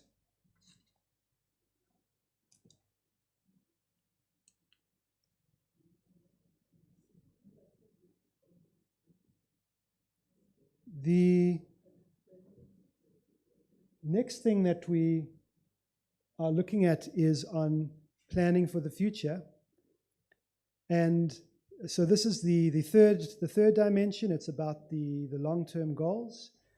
And what we can see over here is that more than 7 out of 10 Ugandans have no concrete long-term financial plans. So this question is saying, to what extent do you agree with the statement that you set long-term goals and strive to achieve them?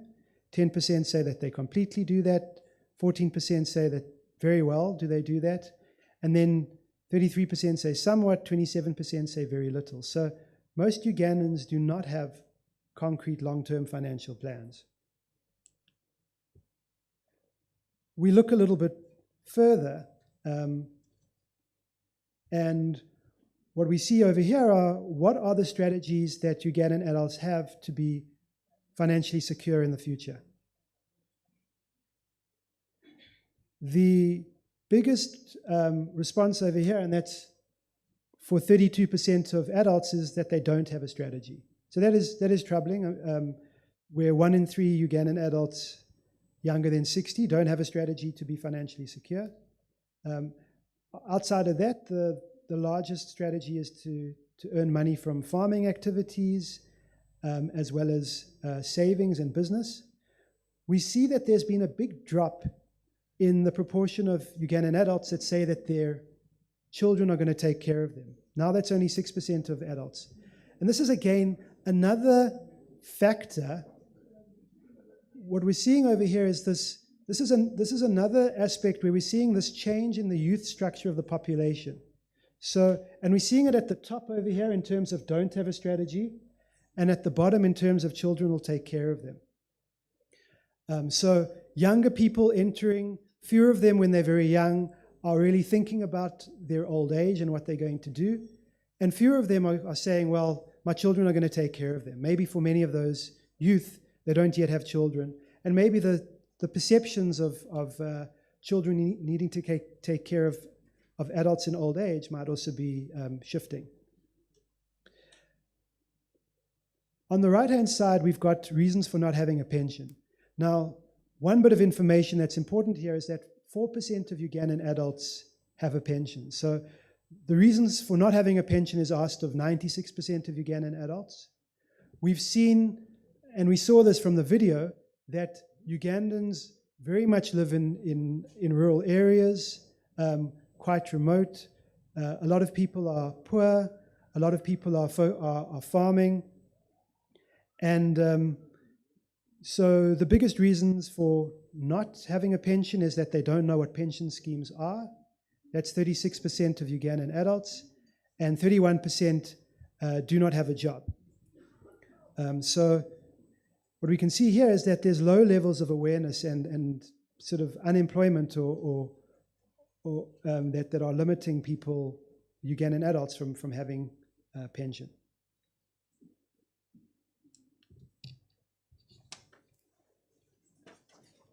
Now, the last of the financial health dimensions is confidence in financial situation.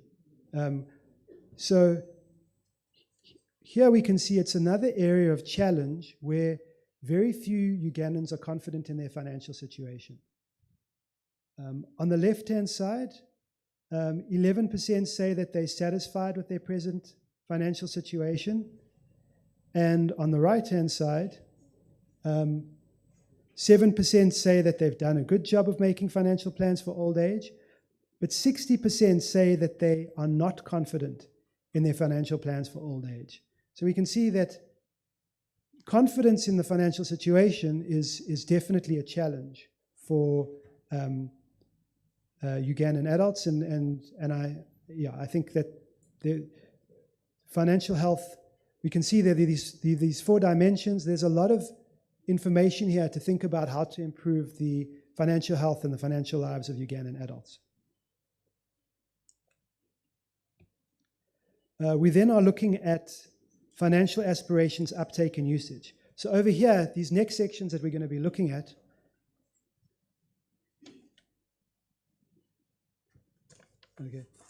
these next sections that we're going to be looking at are actually the different financial categories. Savings, credit, insurance and transfers.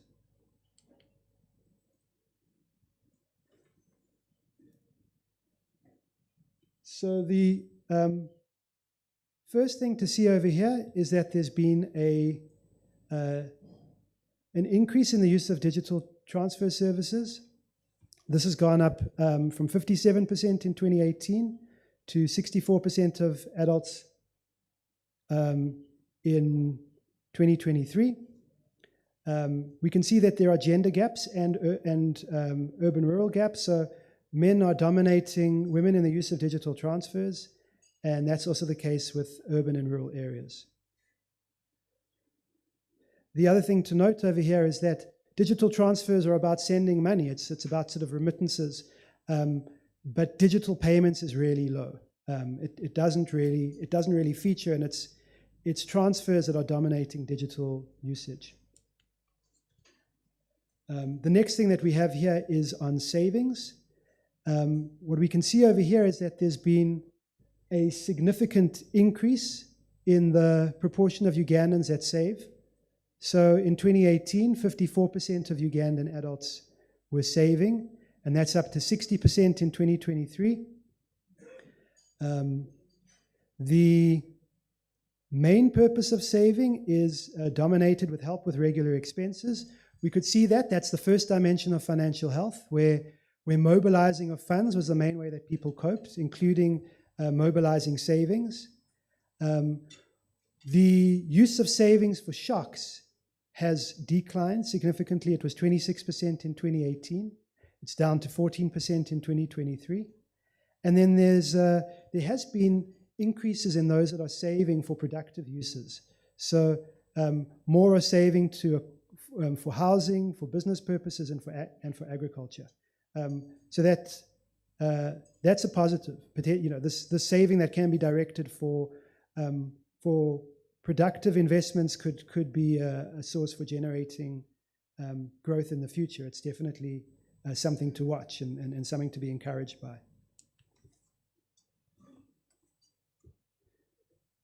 We next asked what the main aspirations, the main assets that people are aspiring to invest in, and land or farm is the highest one.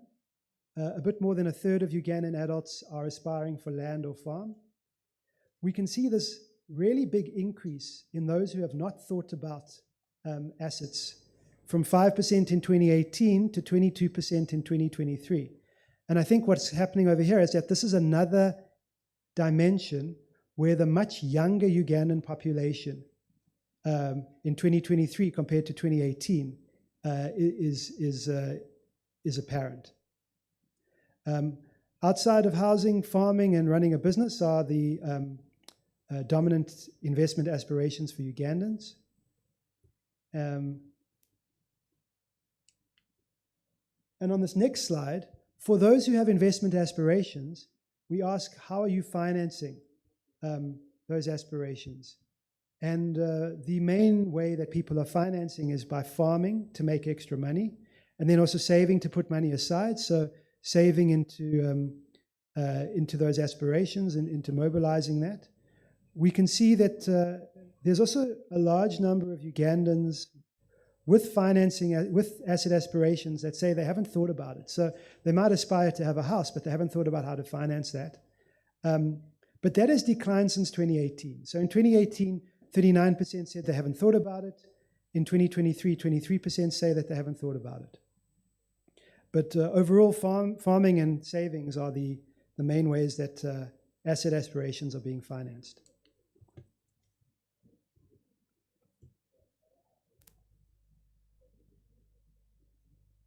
The next thing that we looked at was on savings mechanisms. And so this is actually, what are people using to save? Now, we saw earlier, there's been this really big increase in saving from 54% in 2018 to 60% in 2023. So there's a lot more people that are saving. And out of those that are saving, on the formal side, which is at the top, it's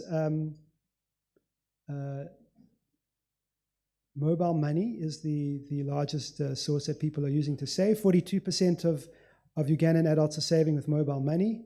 15% are saving in SACCOs. And both SACCOs and mobile money have increased significantly since 2018. We also have Ugandans that are saving through informal means, so savings groups. And we saw in the video that savings groups are really often the dominant sort of institutional structure that Ugandan adults speak about in their area. So we can see 47% of Ugandan adults are saving with savings groups or VSLAs. But there's also a lot of Ugandans, 44%, that are keeping cash at home for the longer term. And that might be a sign in a lack of confidence in different formal and informal institutions. Despite the increase in the overall saving amongst Ugandans, little is being done digitally. Only 2 out of every 10 Ugandan adults claim to have ever saved electronically.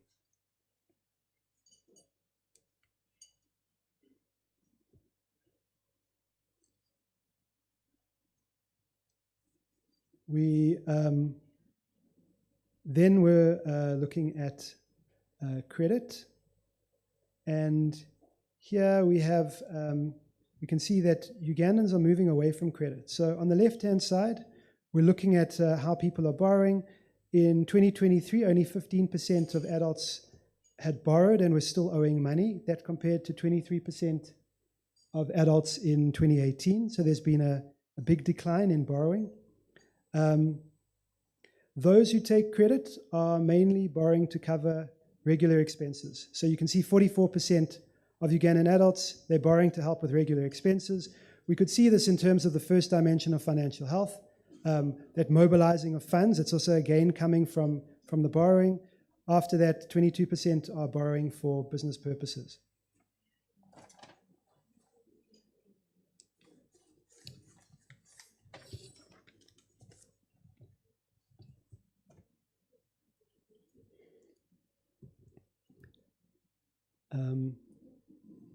And in terms of what people are using, what places they are using to borrow money,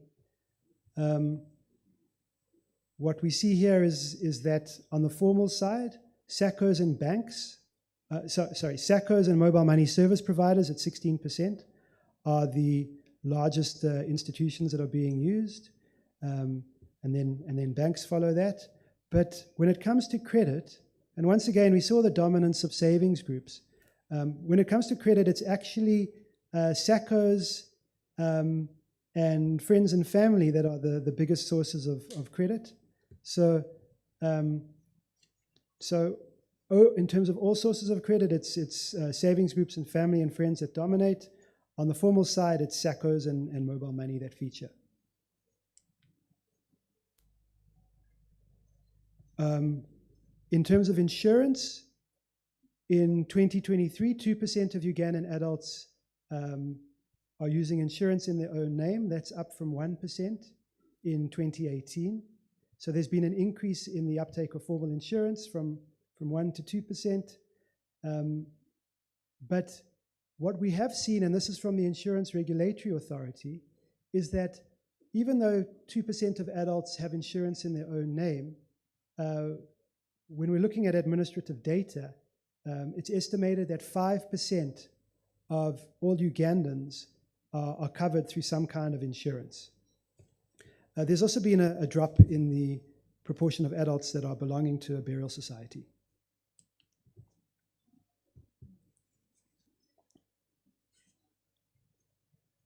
All right, so we are now moving on to the overall. Well, now that we've looked at all these separate categories of financial services, credit and banking, credit and digital transfers and saving and insurance, what does the picture of financial inclusion look like in 2023?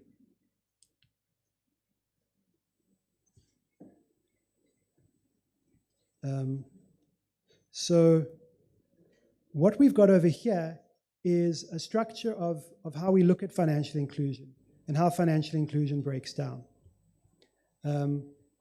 The starting point is the Ugandan adult population that are aged 16 years or older. That breaks down into those that are financially excluded, so they don't use any formal or informal products or services. And then that also breaks down into the financially included. So you're either financially included or you're not. If you're financially included, you could be formally served. If you're formally served, it means that you have a product or service from a bank or non-bank regulated formal financial institution. So you use a product that is regulated by law and authorized institutions.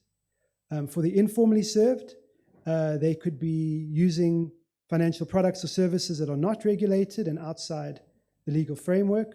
That could be, as we've seen, savings groups are dominant on the informal side. And then the formally served further breaks down into those whose highest level of financial inclusion is through a bank. So they have financial products or services provided by a bank, or from formal financial institutions. So they could be using mobile money or microfinance, but it's a non-bank regulated formal financial institution.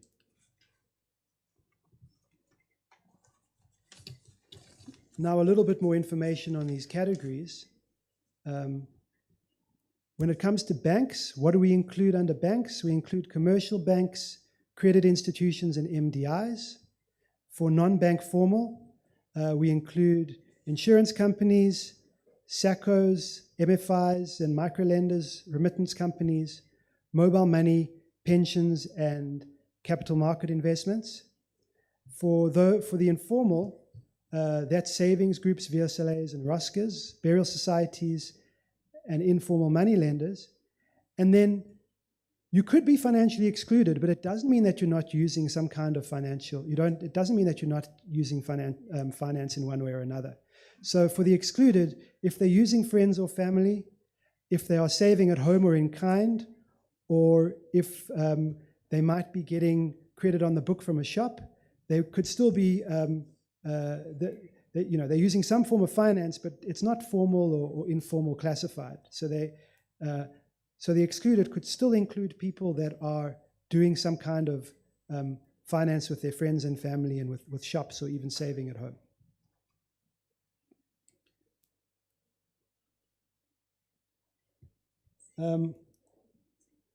All right, so we are then looking at, these are the overall levels of financial inclusion. So what we see on the left, the overall financial inclusion has increased since 2018. In 2018, 77% of adults were included and 23% were excluded. Now in 2023, 81% are included and 19% are excluded. There are gender gaps, so more men are included overall, and more women and those living in rural areas are excluded. It's about 22% of women and rural inhabitants that are excluded. When we look, so what we see over here is in the middle, these are all the people that are using some kind of formal financial product.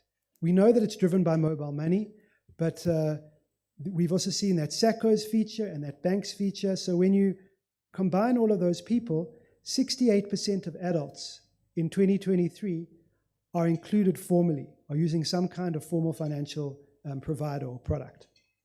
Here, the gender and area gaps are even larger. So 75% of men are formally included versus 62% of women. It's a 13% percentage point gap. And 81% of those in urban areas and 62% in rural areas are included. So that's a 19 percentage point gap on the formal side. We then also looked at the informal included. So this is anybody that uses some kind of informal. It could be burial society. We know that it's driven by savings groups. That is 52% of adults in 2023, slightly higher than the 50% of adults in 2018. So there is a bit more that informally included, but the formal inclusion surpasses the informal inclusion. What's interesting over here is that the gender and area gaps run in the other direction. So 4 percentage points more women are informally included, and 7 percentage points more rural dwellers are informally included. Something to note over here is that this is any informal inclusion. There's no hierarchy being applied over here. I'm going to show a hierarchy very soon, but it doesn't feature over here.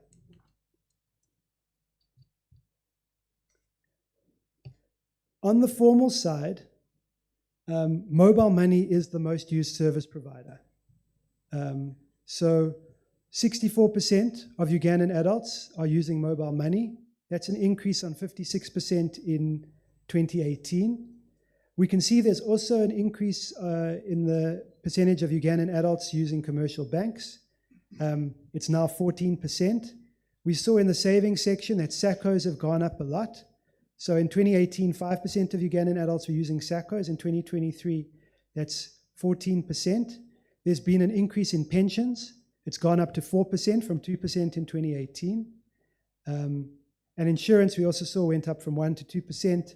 MFI microlenders from 2 to 3% of Ugandan adults that are using them. So mobile money continues to drive formal inclusion. SACCOs have shown a significant increase in uptake. And the main barriers to formal financial services continue to be affordability, relevance, and awareness.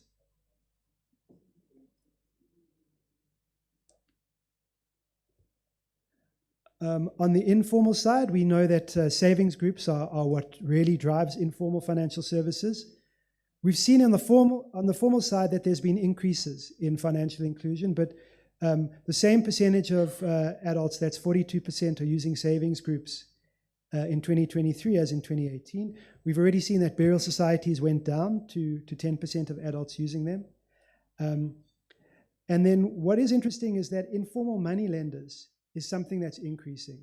So it was 2% of Ugandan adults were using informal money lenders in 2018, and that's now up to 7% of Ugandan adults using informal money lenders in 2023.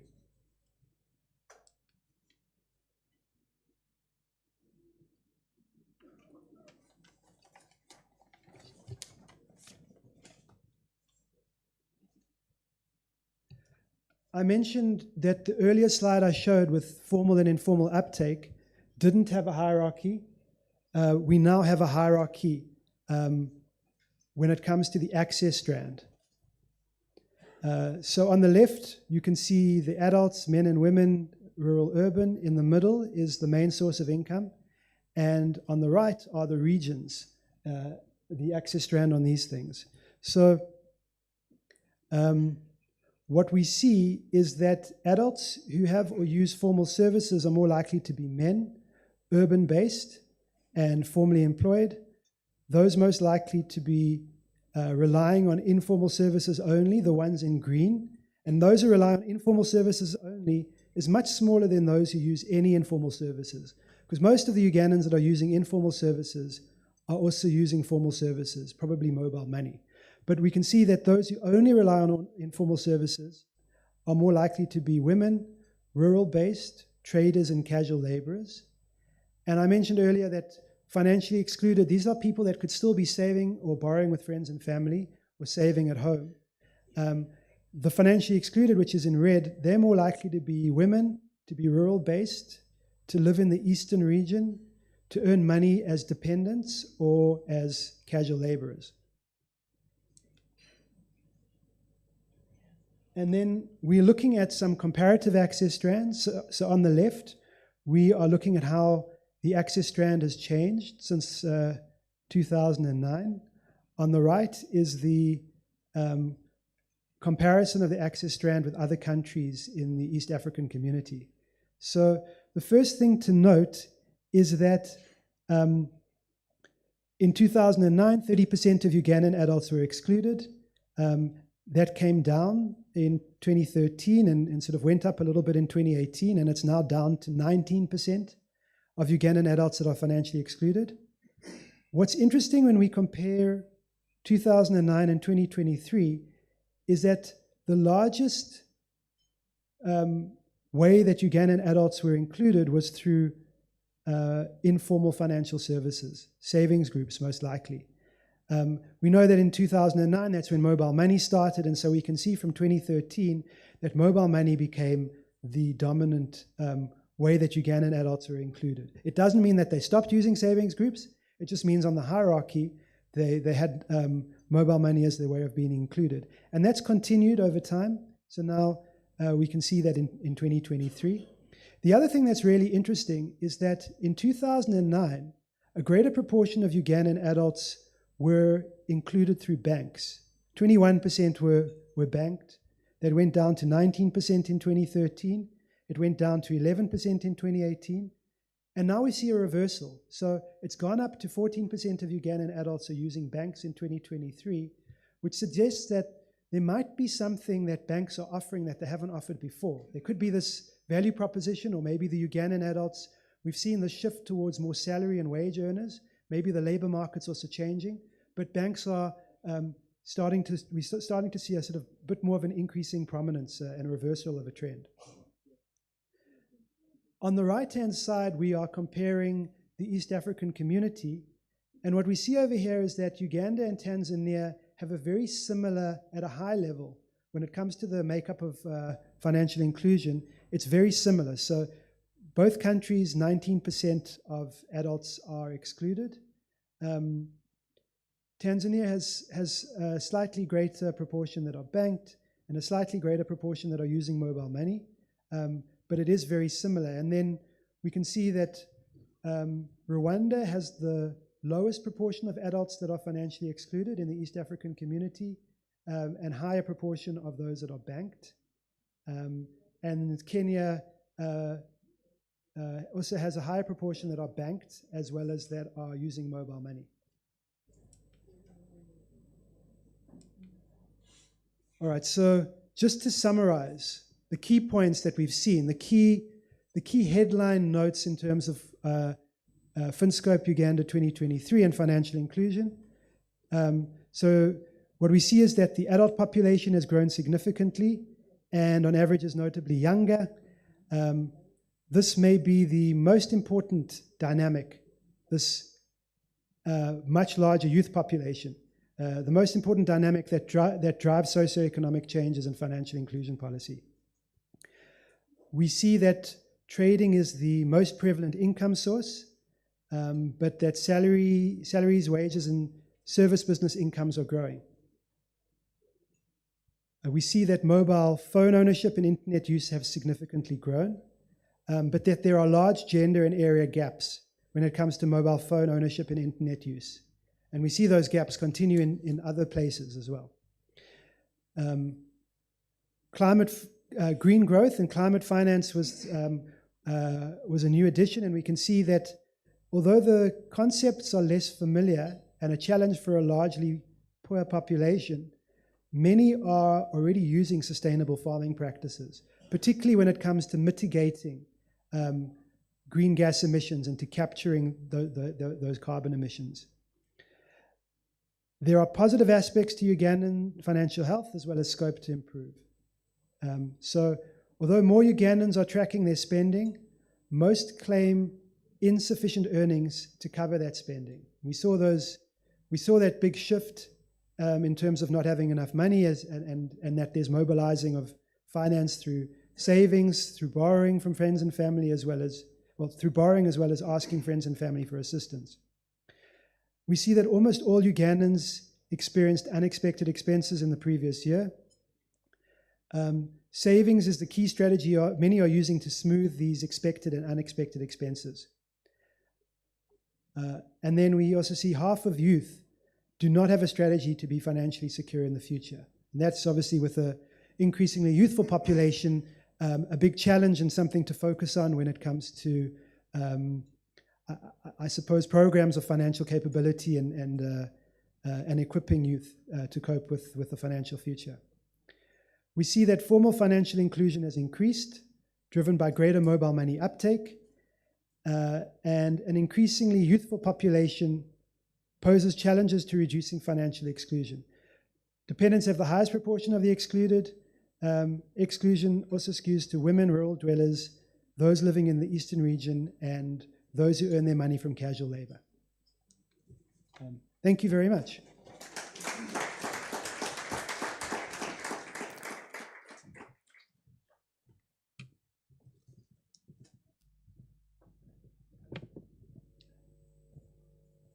Many thanks to you once again, Bobby, for such great insights into the Finscope survey findings. And you'll agree with me that he deserves a bigger round of applause for that. He has done a good job. We are happy to learn that formal financial inclusion has actually increased. Many thanks to you, Minister of Finance, Planning and Economic Development, the entire team, and of course, many thanks to the Bank of Uganda. Financial inclusion is a key team. Mr. Makea Wom, well done. And of course, the other people like Mr. Alex Ochan, Justine, and Rita, well done. Ladies and gentlemen, we need to continue reflecting on this. And thankfully, the organizers will shortly display QR codes which you can scan and be able to access more of these findings. But one of the things that came out also was that 7 out of 10 Ugandans operate budget deficits. And that means that they have to run to Housing Finance Bank, Post Bank, Finca, Ugaford to be able to accommodate that deficit. That is something we need to think about.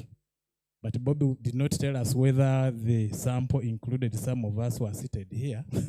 Others would have gotten more worried. Okay, ladies and gentlemen, that is the code that I talked about earlier. You simply scan it, and then you can actually be able to access the findings. But also later on, we'll display a code which you will also scan and be able to evaluate this engagement and give us feedback.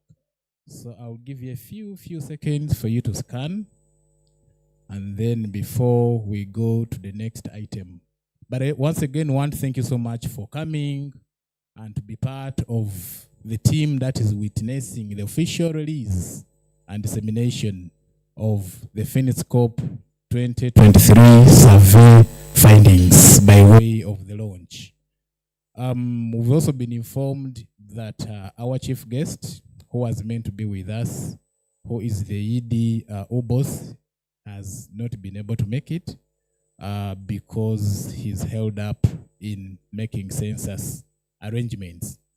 But we greatly value business continuity and want to thank the Minister of Finance, the line supervisor for Bank of Uganda, which has stepped in to be able to fill up this gap. I'll later introduce to you who exactly from the Minister of Finance is going to be representing our chief guest today.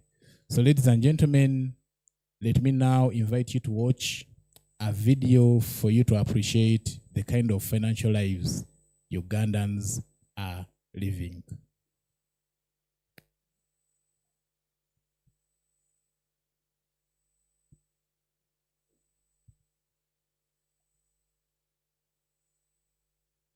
Uganda is a country that boasts a rich tapestry of languages and cultures, comprised of 4 regions: West, North, East, and Central. Each region has a unique identity. In 2023, the Bank of Uganda, in partnership with Financial Sector Deepening Uganda, Uganda Bureau of Statistics, ABI Finance, the Ministry of Finance, and several other stakeholders, conducted the Finscope survey, tracking trends and changes in the financial inclusion landscape since 2018, when the last survey was conducted, while benchmarking these trends with countries within the region. This information will be used to describe the financial service needs of the adult population, thus providing policymakers and the market with insight that can be utilized to further deepen financial inclusion. In rural parts of the country, formal banking is not a popular choice, as many do not have the surplus to set aside. Ngamba nkugambe bwabanze funye nguli embuzi wa 8 okuba already sente zembanyira ze bantu sitya kutereka mu banka ate wemba njagala sente njagala sawa yo nzifune nzikolere banka kalinga juzi twagenda mu banka tutawaanya nnyo ogera okugyayo ssente bikibiri kati ng'ebyo nga bumubitegedde mmwe mubimanyi. Mobile money services have become one of the more commonly used means of saving and transferring money in many of the communities in the country. The government of Uganda has asserted that mobile money services are indeed a formal financial option in the nation and further acknowledges the services as a vital component of the economy. Okusinziira ku nfuna yange ntonotono singa kukozesa mobile money. Badde sinafuna obusobozi bwa gundi kugula account mu banka. Ekyokusasula ku mobile money tekiri mu kalungi kale kiri awo. As convenient as mobile money might be for many, for those settled too deep in the rural regions, accessing the services can prove quite difficult. Ngikozesa naye olumu banzibako sente. Kati bona sibeesiga olaba sente ezigwa ku simu bwe ziti pa nga nzijjako. Olumu byekyangamu network zisumbuwa. Bayinza okusindikira sente nga z'oli kubanja ate bali kugamba ng'osuubira nti bagenda kwesoba 1,000 osalako ezaabwe ate n'oluusi bajjako 500 oba 2. Genda otuuka asiina kashi ate oteekemu booda agenda paka Mageri gye muva ku main. Mobile money we can use, but the stations are very far. Like Apache town, it is far. Even Owang, it is far. You can even move on the way, and then people rob. How amount of time we put in the house, and then we have a village saving. In our language, we call it bolichap. So we used to take it to the saving every week. We have the saving center. Service providers in the different regions also have unique experiences as they conduct their day-to-day duties in these communities. Network is a big challenge because when network is bad, you find that somebody entrusts to come up to here. Network is bad, that person bounces. Then of course also when it comes to float, since this business purely is me to finance it, somebody may come with the big amount of money, and maybe I don't have enough float. So you find that that person will be disappointed. Then the obvious one is security. We are targeted. And as you have seen, most of our colleagues have lost their lives.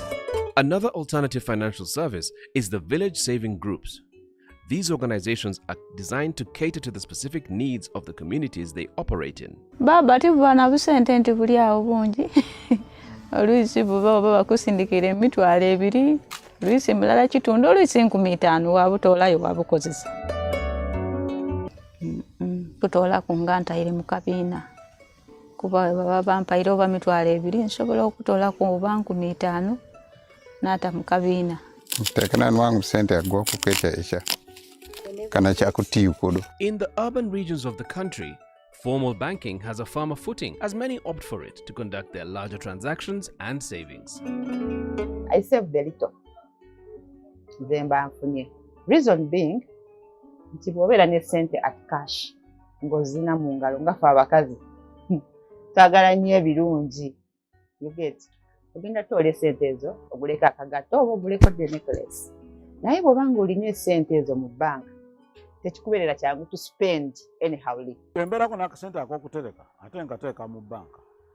Wano mobile money buli lw'obugumu omumwa ng'olya.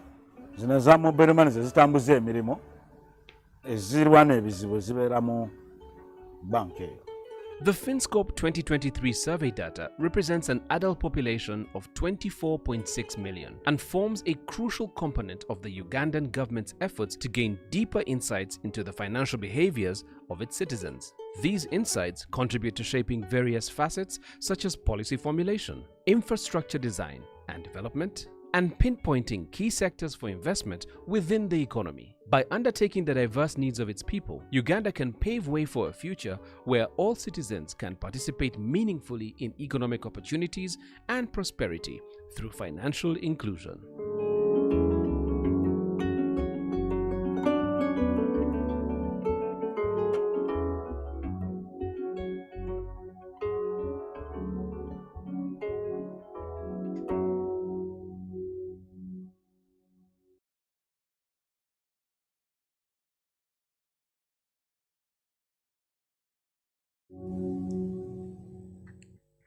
That was a nice one.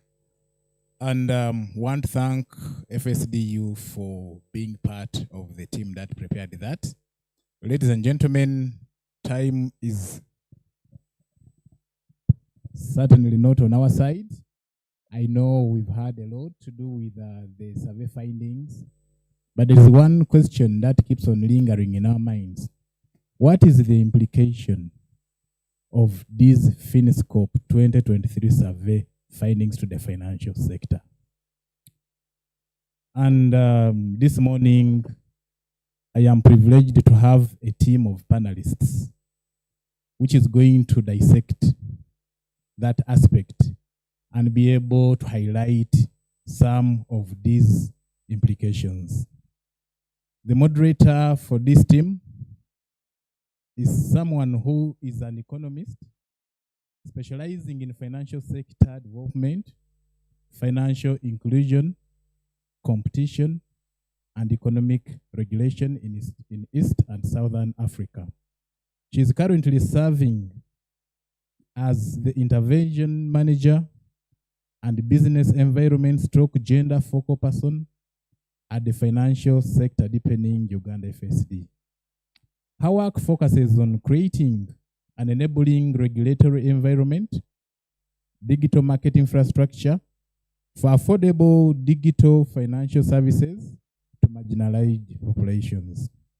Some of her notable projects include evaluating Uganda's National Financial Inclusion Strategy 2027-2022, developing the subsequent strategy 2023-2028, mainstreaming gender into the strategy, and crafting a code of conduct for the fintech industry. The moderator also holds a doctorate in economics from the University of Johannesburg, where her doctoral research explored the competitive dynamics within the mobile financial services sector in Kenya and Uganda, with a particular emphasis on their impact on initiatives that foster financial inclusion. Ladies and gentlemen, please join me in welcoming Dr. Anthea Paelo, who is going to lead the panel discussion, and then she'll also introduce her panelists.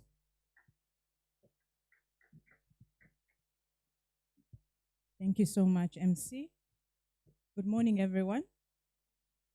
I don't know if you're excited as me about the findings of Finscope 2023. I was joking lightly in social media that we can now stop quoting Finscope 2018. We have been doing that for so long, and the data is outdated. We can now move forward. I'd like to invite my panelists, a very esteemed panel. I'll start in no particular order with Moses Bwire of ABI Finance. Allow me to, as they take a seat, to read their bios. Mr. Bwire is an agricultural and natural resource economist by profession. He is holding 10 years experience in banking and agribusiness financing. He's passionate about green finance, agribusiness finance, business development, credit portfolio management, climate change, and emerging issues. He has an MSc Agriculture and Applied Economics, amongst other accreditations, and has worked in Finca as an agribusiness finance manager, and before that at Opportunity Bank. Right now, he's the lead. He's a lead at ABI Finance. Please give him a hand clap. I'd also like to invite Mr. Tibbs Zorikiriza from UMRA.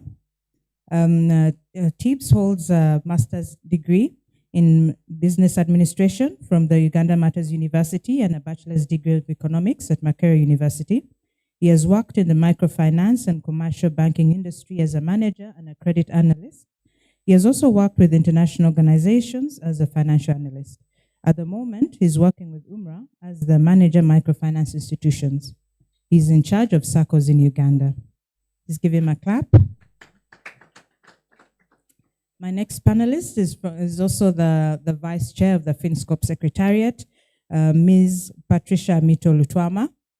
She's a strong and effective senior leader with a wealth of experience and a good record of excellence in strategic communication, resource mobilization, banking, financial services, and development work.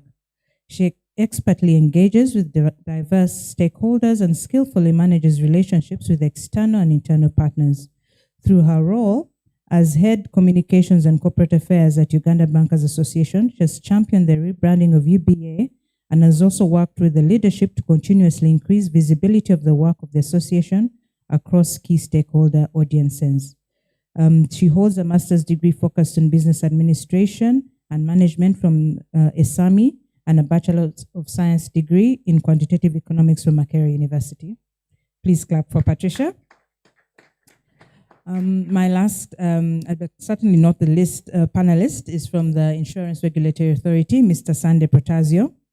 Mr. Protasio is an associate of the Chartered Insurance Institute of UK and a chartered member of the Insurance Training College of Uganda. He holds a master's degree in economic planning and policy of Makerere University and a master's degree in management science of from Uganda Management Institute. He is a seasoned academician and development researcher, currently pursuing a Doctor of Philosophy degree in leadership and institutional management with a bias in corporate governance. And Protasio was the chair of the steering committee of Finscope 4 survey. He also provided lots of input into this current survey. And he works with the Insurance Regulatory Authority of Uganda as the Director of Strategy and Market Development. He's a Rotarian, a father, and a husband. Let's give him a clap.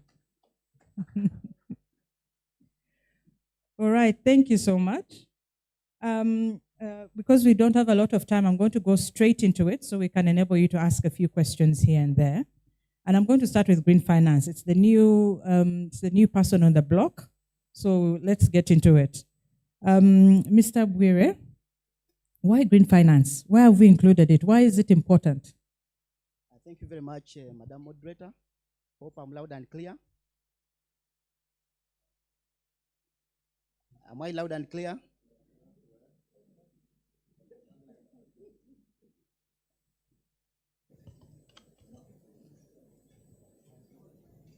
There's another microphone somewhere we can use. Okay, great. Our MC's on that.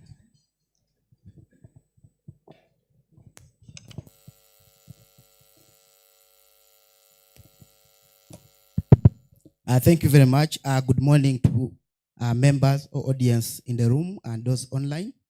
Well, why green finance? We all agree that the climate is changing and it's a global concern. So as you look at the SDG Goal 7, it talks about reducing emissions to net zero by 2050 and also making sure that the temperature doesn't rise above 1.5 degrees Celsius by 2030. So that shows that all the different players are taking part. All along, financial institutions' contribution has been ignored in the equation. So green finance is the way, the new normal that makes sure that we track and know how the financial institutions are contributing to ensuring that we reduce on the problem of climate change. So how can green finance ensure that we are reducing on this problem? Green finance is part of the green growth. And if you look at green growth is sustainable development while ensuring that we protect the environment, or what in layman's language you would call intergenerational equity or intertemporal efficiency. That in the long run, as we enjoy from the environment, even the future can also enjoy from the environment. So we know that most of the emissions are caused by projects that are owned by people. And financial institutions fund these projects. So financial institutions can partake in green finance or ensuring sustainable financing through funding projects that are environmentally sustainable in a way that they're ensuring climate change adaptation, climate change mitigation, and biodiversity conservation. So why was it put in the survey? We all know that at least you can quote data. We have metrics here and there about what the financial institutions are doing when it comes to green finance. sustainability financing, but we don't have data from the demand side. So this survey helps us that now we can have data from the demand side that we can use as baseline data to track the interventions that are ongoing and those that are to come. And also matching the pipeline between the supply side that's getting aware vis-a-vis the demand side. So basically, that's why it's important to make sure that at least at the end we have data on green finance from the demand side. Thank you. Thank you so much for that. What has stood out just in that short discussion is about how the projects that banks fund can influence climate change and climate adoption practices. So that's very important to note. I'm going to come to you, Patricia. We've looked at the studies from the findings that Bobby presented, and we can see that more Ugandans are saving than in previous years, which is absolutely great. But most of them are doing so informally. What are the efforts of banks in Uganda to try and tap into that need to save by Ugandans? Thank you, Anthea. Good morning, our participants once again. Yes, Ugandans are saving more, as the results have showed, which is a good thing. And we also have noted, or I want to believe that we all have noted that the mechanisms that they're using to save are actually through the VSLs and the SACCOs. Now, that is also because of the convenience that these mechanisms present to the Ugandans. But not to also forget that the financing for these VSLs or SACCOs, if you dig deeper, you'll find that at the back there, the people who are supporting, or the institutions who are supporting these, are actually the financial institutions. So you asked, what are the financial institutions doing to tap into this opportunity? It's really about structuring products and services that then support the VSLs and SACCOs to be able to on lend to the members within those groups. And that's not to say that that there's a competition or we are unhappy about that. We are actually very thrilled to be supporting at the back by way of also developing some of these products. And you'll find that most times the savings that the Ugandans are looking for, Ugandans have moved from a point where they need flexibility in terms of the financing that they would like to actually access. They are looking at how convenient it is. It's no longer about actually cost. You've seen that there's a rise in Ugandans borrowing from money lenders. And many times you'll find that they will go to a money lender and borrow at a very high cost. But what are they looking out for? The money is readily available. For us as the financial institutions, the flexibility and the turnaround time is usually restricted by compliance and fiduciary requirements, which we all appreciate. But as long as we are able to provide this onset lending to the VSLs and to the SACCOs, we believe we're actually supporting that ecosystem for supporting investment for these for the Ugandans who are borrowing for money. Thanks, Patricia. What I hear you saying is that there are different roles to be played in the financial sector. The community groups are playing a role in terms of flexibility and convenience for the consumers, and the banks are providing support by supporting those community groups. They're kind of providing that linkage into the formal sector. Okay, I'm going to come to you, Tips. We have just spoken to Patricia about how informal financial services are being used more. SACCOs, VSLs, money lenders are under increase. This sits nicely in your portfolio. How does UMRA supervise these financial services? What is in your mandate? What are you actually doing? Thank you, Madam Moderator. One, we have already agreed that this is going to shape the way we do things. The findings of this report are going to shape the way we do things. We've been licensing these institutions. So before you supervise an institution, one, you need first license it to bring it under your control. After we've licensed these institutions, we set standards. There are standards which are prescribed by the law, and these standards are prudential and non-prudential. I will mention a few. The prudential standards, one, we need these institutions we supervise to be adequately capitalized. And someone will ask, why do you need an institution to be adequately capitalized? It is important that if you are to remain resilient as a financial service provider, you have adequate capital. And when we come to this adequate capital, we are strict with the definition of capital. We talk of core capital. And we need every institution to have core capital total asset of at least 10%. Because capital is a buffer to members' savings. If you don't have capital and you make losses, what happens? So, and we look at for an item to be included in this core capital, one, it must be permanent in nature. It's there today and tomorrow. Two, it must have loss absorbing capacity. We look at an item that we are going to include in core capital, it must have a loss absorbing capacity, that if an institution makes a loss, because these institutions are dealing in financial services, which are risky. So if they make losses, their losses are easily absorbed within capital.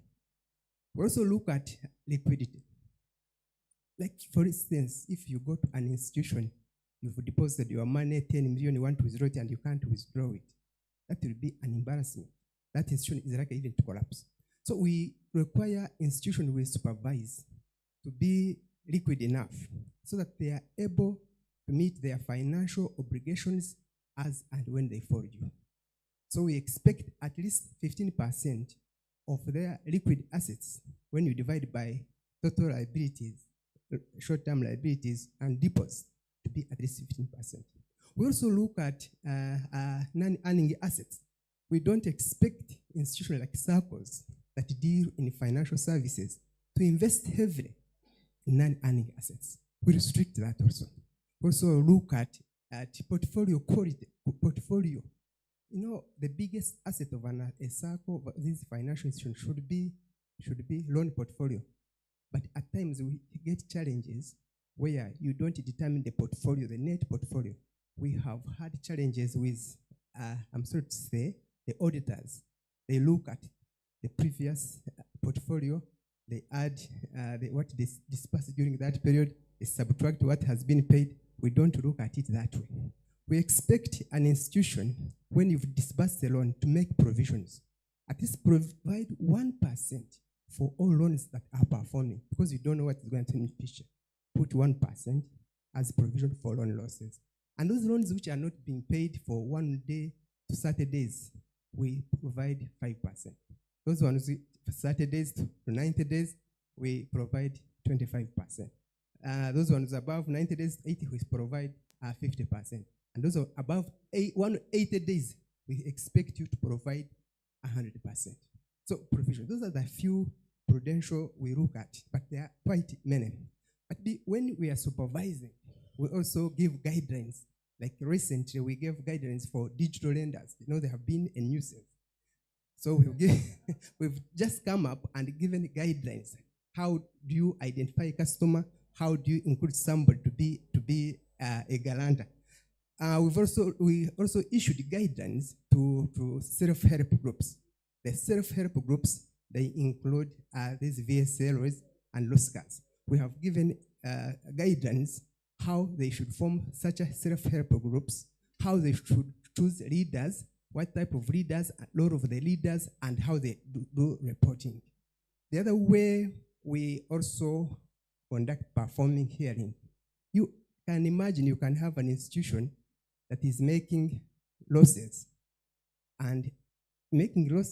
but you find it is paying too much money to the leaders, the chairman, board. So we call them for a hearing and say, here you are making losses. What do you say? So we agree to suspend those allowances. We have institutions that give dividends when actually they are borrowing. In other words, when you look at it, they are borrowing to pay dividends. So we call them for for hearing, we discuss and agree. And also give directives. Like if you don't adhere to what you've guided, then we give directives, and directives come with sanctions. But we also do complaints hearing. If you have a complaint, we expect to be handled at the level of an institution, but where you can't, if it can't be handled to your satisfaction, so we will come you to UMLA, and we sit together and we handle these complaints. Through this, we've done so many things. People who are like money lenders who have sold people's property, we've recovered the property through this mechanism of complaints hearing. Thank you. Thank you so much. You've said a lot, but what has stood out to me is that people have come to you and complained, and they've actually got their property back. Yes, please. I think people know there's a mechanism that you can complain if you've got a poor service from digital lenders or money lenders. Thank you so much, Tibbs. Protasio. Again, we've learned about the high level of savings. 38% of Ugandans use their savings to cope with adverse financial effects. And yet, insurance uptake is between 2 to 5%. How can we tap into the savings? What is IRA thinking around this area? Okay, thank you, Anthea, and good morning, colleagues. Yeah, reflecting on your question and the presentation as was delivered by Bobby, I am both excited and challenged. And I will explain as I answer the question that you posed.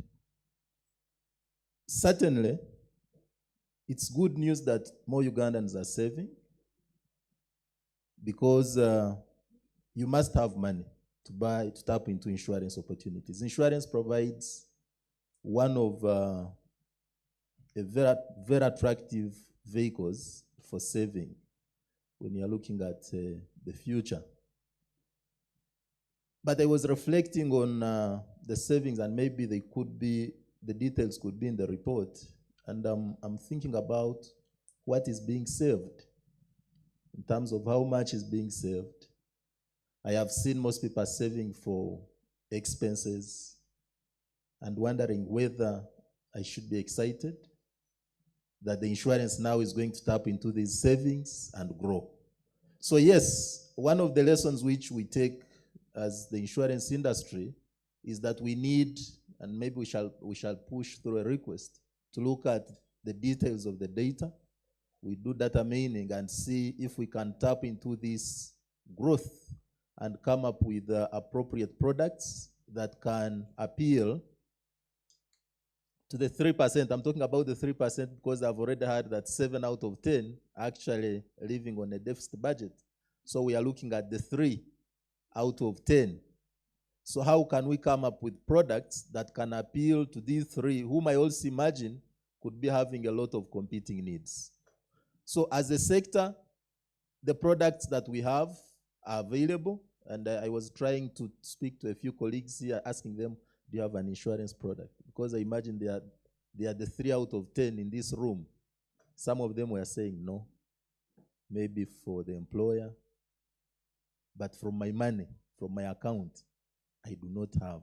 I have to be honest. So we have really to think through, how do we appeal to the greater population? And I'm glad we have the Uganda Insurers Association, and they have listened through this discussion to think about how do we tap into, for instance, the informal sector.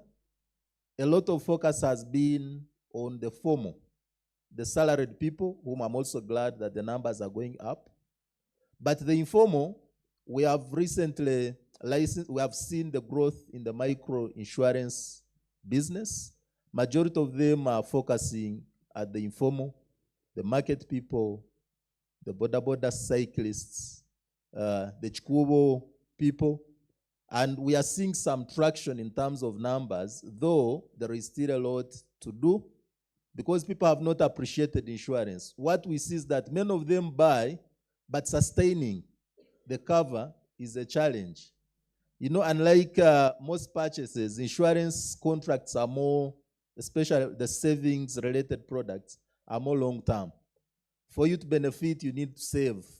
I'm using the word saving slightly outside the context of insurance. You need to save for slightly longer period, 5 years being the minimum. So for the people who are saving, the question that we shall be interrogating is what is their willingness to save for a longer period, accumulate resources so that they can use them for long-term goals like education, buying land.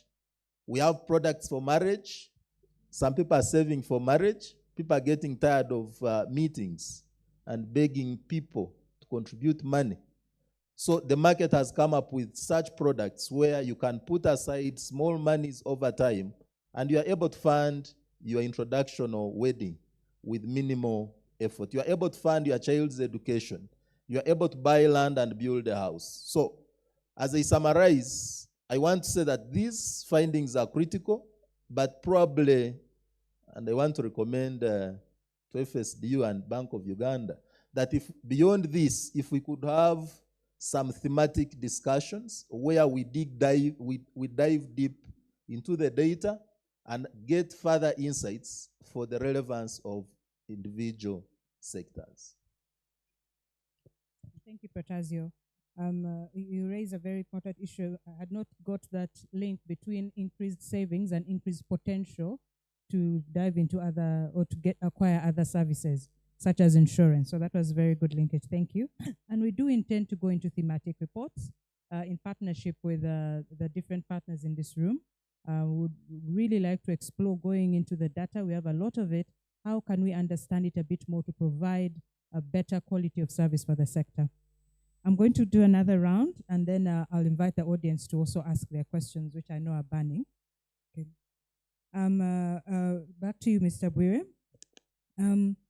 The findings show again that 38% of Ugandan adults are involved in agriculture and agribusiness, but only 22% have borrowed money for green finance. In your experience, what factors have influenced the low uptake of green finance? Thank you very much, Anthea.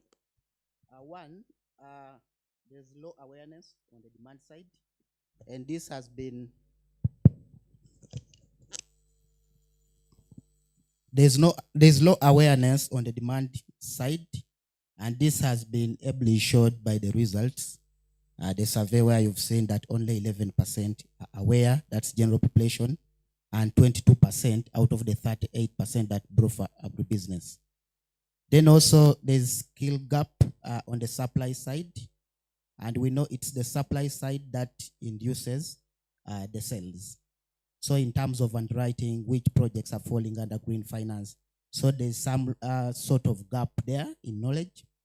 Then also there's low product diversity on the supply side. You find that other FIs or the supply side is still attached to the traditional products, and they're a little on diversifying their portfolio to make sure that even the green finance projects are well funded. Then also there's a challenge of a liquidity challenge on the supply side to fund some of these projects. Thank you. Thank you so much. Patricia, I'm going to come to you. So while we've learned about the savings, on the credit side, we see people moving away from credit or borrowing for emergencies and whatnot. Do you have any insights from the banking sector into what is inspiring this change, the reduced use of credit? Thank you, Anthea. I actually think they are not moving away from credit. They are just changing where they are getting the money from. So they are still borrowing. Literally, they're still borrowing, but they are borrowing from the alternative options that give them the convenience that I talked about earlier. The speed at which they need this money. Sometimes you need money immediately for, like they told us about the day-to-day expenses. And from the side of the financial institutions, of course, there are products that are coming up. Group lending is one of them, where you lend to a group, an investment club. And the reason why these are actually picking up, you see that there are more people who are actually getting into these spaces of, let's go out as an investment club, let's get into borrowing from the BSLs, is one thing. When you borrow as a group, you can decide that we are going to buy land because we want to do farming. You will put that money into that land, into that building. Now, if you at the end of 2 years, you would like to sell this land, the value of the land has actually gone up. Now, if you compare it with if I had put this money, say, in my bank account, it may not get as much value as possible if from the land that you're going to sell after 2 years.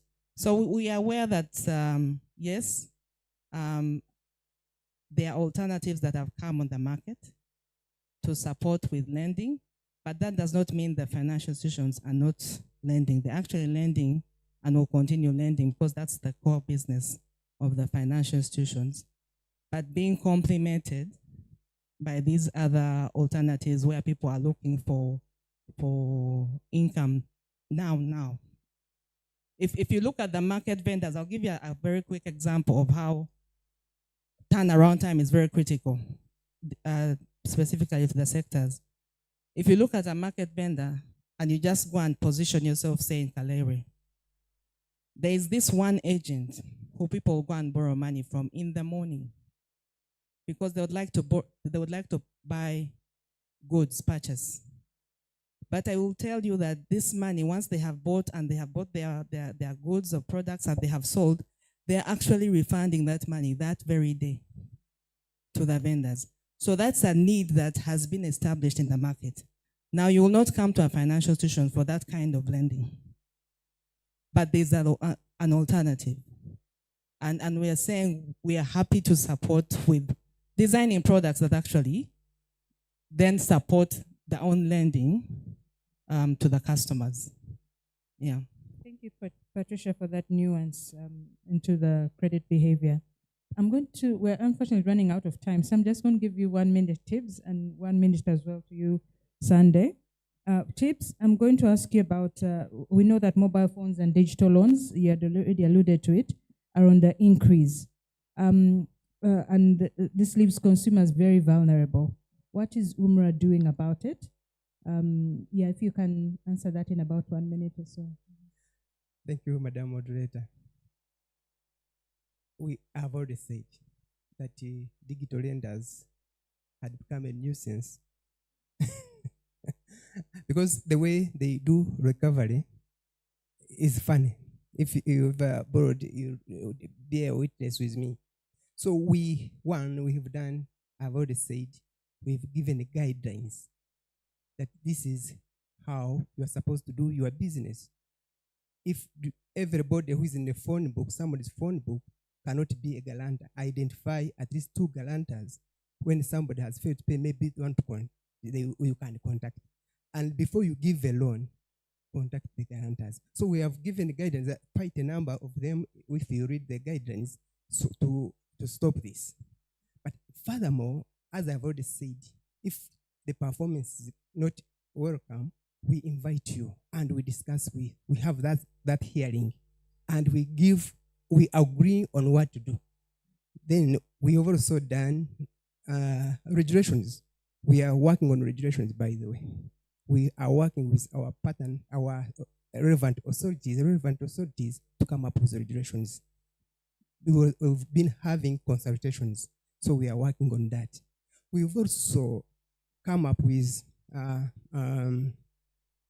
credit scoring. We are working with Bank of Uganda to have a credit score, so that if you want to lend, you know the person who you lend, you have some credit history, the person you lend. But the other thing is we are doing sensitization. We are sensitizing the public. In fact, here, I would call all of us to work towards this. We work together to sensitize the public that there is a regulator who can sort your problems if you have a problem with your lender. But another thing, we should also do financial literacy education. And this also, it is our role as all of us here to do the financial literacy education. Thank you very much. Thank you. Protasio, illness and agriculture risks have been shown to be the main risk facing Ugandans. How is the insurance industry working towards providing innovative and appropriate products to meet these needs? Okay, thank you very much. In fact, this is one of the statistics that excited me, reading that 9 out of 10 Ugandans were faced with an unexpected event, and that this number has tripled since 2018. And what is causing the shocks, like you have mentioned, illness, crop failure, theft? This is business for insurance. Now, I will speak to, in view of time, the crop failure. We have partnered with government of Uganda to make agriculture insurance cheaper. Since 2016-17 financial year, the government of Uganda has been putting aside 5 billion shillings to subsidize the agriculture insurance premiums.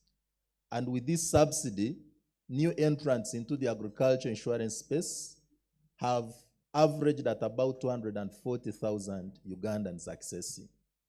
And with this access, a lot of losses have been prevented.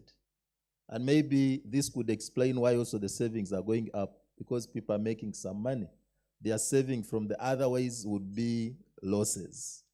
Now, what I want to say, like my colleagues have mentioned, is that with these statistics, number one, and maybe with the development partners in the house, there is still an aspect of awareness, financial literacy. And I want to applaud Bank of Uganda because they have taken lead and they have invited us to participate. It's a very expensive venture to create awareness. It is lacking, yet the problems are evident, and the markets have solutions to these problems. But how do we make people appreciate?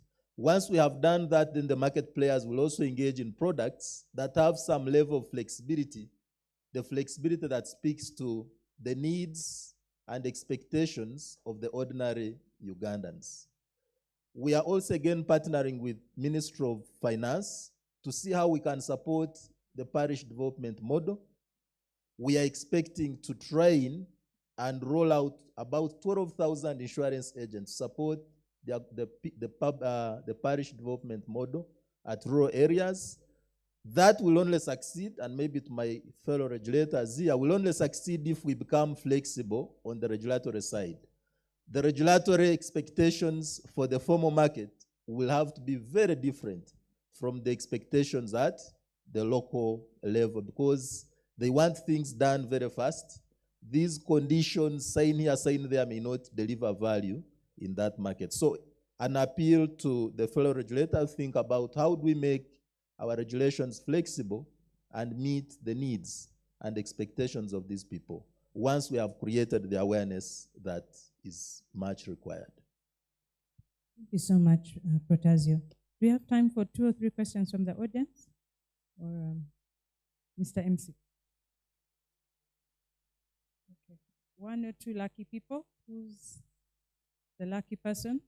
1 question there, and then another one at the back.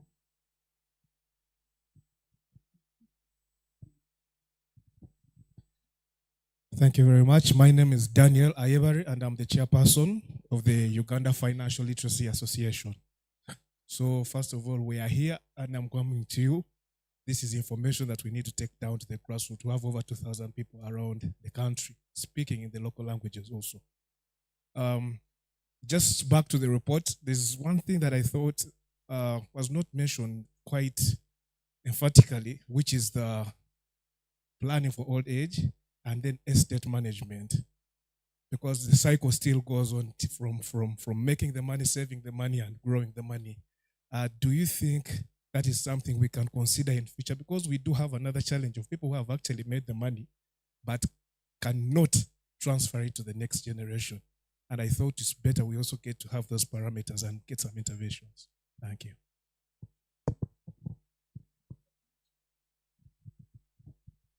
Anthea, you're going to be criticized for being gender biased. No. Yes, good morning. My name is Ali Twaha, and I work with New Vision. Interesting insights. I must say we had gotten tired of quoting Finscope 2018, and thanks for the good work. Quick one, I wanted either BOU to comment on the finding. We've seen the people keeping money at home, the percentage nearly doubled. I don't know what that means for them. I wanted the representative to make a comment, but also Patricia can throw in a word or two. Thanks. Alex, do you want to take that one? And then for Daniel, Patricia, you asked also about pensions. We've taken that or not. We have some findings on data on pensions, maybe not so much on the passing on hereditary, but we can take that on at a later stage. Alex, do you want to take on that question? Patricia. Thank you, moderator, and thank you, Swaha, for this question. I think and just like what Patricia from UBM mentioned, we've seen people look at other options for keeping money or saving for that matter, and one of them that has picked up is keeping money at home. Now, what does that number tell us as policymakers? Is that perhaps there is more convenience, or for that matter, there is inconvenience in taking money to a formal financial services providers. And that speaks to how we are seeing the informal providers also pick up as well. Now, as Bank of Uganda and UBA, we need to work closely in that. How do we enable people to move money from under their beds and move it to a formal financial services provider? So I think there are lots of efforts, and that speaks to the new National Financial Inclusion Strategy for 2023 to 2028 that looks at, one of them is moving these services closer to the people in terms of even the agent banking. We recently amended the MDA Act to allow also the microfinance deposit-taking institutions to onboard agents. What that means is that we'll have more proximity to these agents in the rural areas. One of the slides that was perhaps not presented, but you will see in the report, is that we see mobile money and agents of both payment service providers and banks being closer to the population. That should save us if we add more values in these areas in terms of also opening bank accounts. Thank you. But of course, also I wouldn't want to forget the aspect mentioned by Protazio in terms of scaling up awareness so that people know the risk of keeping money under their mattresses and moving it to a formal provider. Thank you. See the additional questions, but MC is quite strict on time. So I'm going to let Patricia respond, and if there are any closing remarks, and then we end the session. Thank you, Ali Twaha, for the question. I think to just add to Alex's submission, the number of people, yes, the report has said there are more people keeping money at home. I think that begs the question we need to do more education and awareness for our people. Either they are not aware of the alternative saving mechanisms that they can partake of, or this money is money, without sounding very direct, is money that they acquired illegally. And they don't want it to go through the actual formal system, but I'll focus on the awareness. We need to be the ones to contribute to getting them to shift that behavior from actually putting money in their houses and investing this money, saving this money, and also ensuring that it continues to make more money for them as opposed to keeping them in their home. So I think for me, there is work that still has to be done. We've done the education, we continue to do it, the literacy, but we are not yet there, clearly. There has to be more collaboration, more partners coming on board, different initiatives or ideas to help us drive the message of investment and saving for our people. Thank you, Patricia. 30 seconds for just last minute things from Sunday. Moses and Tibbs, 30 seconds. Thank you very much. Lack of long-term financial plan. One of the findings is that we're expecting in the past that children would take care of us in old age. The number is declining from 20% in 2018 to 6% in 2023. even more threatening is that some of us will have to take care of our children instead of children taking care of us. Now that speaks to each one of us to start thinking of putting in place a retirement plan. Insurers have got an option under annuities. You better visit an insurance company today and start the discussion. Thank you. Thank you very much, Anthea. Well, as ABI Finance, this is how we are supporting financial institutions or the supply side to make sure that at the end of the day, they trigger more of this green finance. We are offering them 3 products, green lines of credit, green agribusiness guarantees at a risk share of 70-30%, and also BDS for green. You realize that under BDS for green, we have a number of projects or activities that we've helped them with. We are training the ESG staff for financial institutions, the branch managers, boards, and the technical teams at middle management on green finance. And also, we are going to interpret the IEC materials that we rolled out in the whole country, in the 1,000 branches of 52 FIs. We are now going to interpret in the local languages for the demand side to also benefit. Then we are also enhancing the MIS systems of financial institutions to make sure that they can be able to capture, track, and report on green. We all know that the pillars for green finance, for any financial institution to say that it's doing green finance and not greenwashing, they must be able to have the policies, they must be able to have the ESG frameworks, then also they must be able to train their staff, then they must also have the green loan products, and the last one is that their MIS must report, track, capture green finance. So we are helping them also on that pillar. Then also we are developing the green curriculum, which financial institutions will use to train their staff. Then also, as I summarize, we collaborated with GGI to develop the green taxonomy. This is a list that helps financial institutions to develop, to differentiate which of their products or the investments they lend to into green finance and those that are not into green finance. So those are some of the support activities. Thank you. Thank you, Madam Moderator. The findings of this report are all good, but there is one that tickled me. In 2018, 5% were saving with circles. In 2023, 15% are saving with circles. That shows there is increase in confidence in saving with circles. That tickled me really.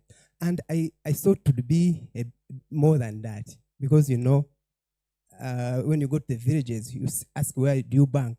Where do you put your savings? You say, in that bank. He's talking of a circle and he's calling it a bank.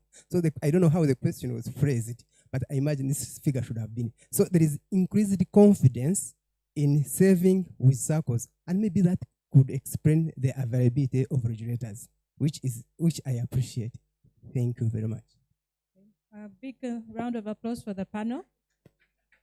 Thank you so much for taking the time and for providing this much needed context. Thank you, everyone.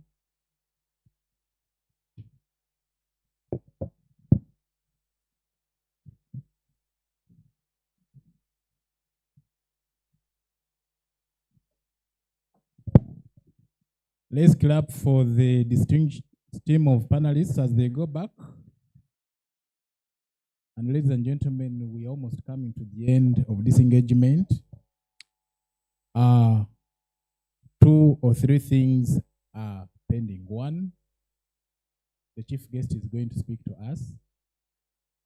And then 2, we're going to have this officially launched, but I beg to start with the latter.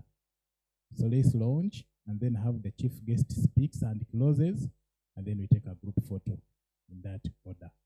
So on that note, I would want to take the opportunity to invite our chief guest, who is substantively an assistant commissioner heading the Financial Services Department at the Ministry of Finance, Planning and Economic Development, Mr. Bob Munene, to come and deliver his remarks officially, to come and launch, deliver the remarks, and then officially launch. Mr. Munene.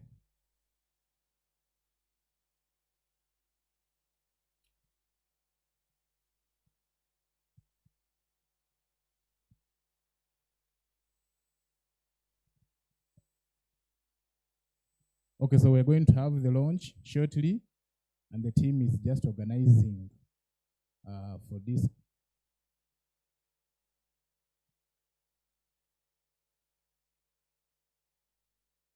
And let's all keep our eyes open, because what is going to happen is something that is very, very important.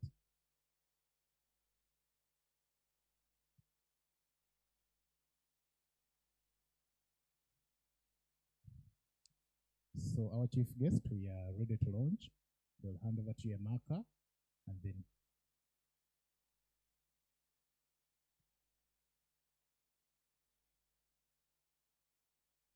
our chief guest is going to launch by way of signing on the report.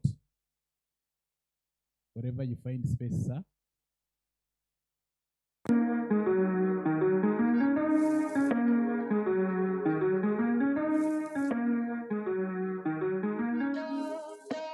Let's clap for our chief guest. And I'll also invite the representative of Bank of Uganda Management, Mr. Awomake, to also come and sign.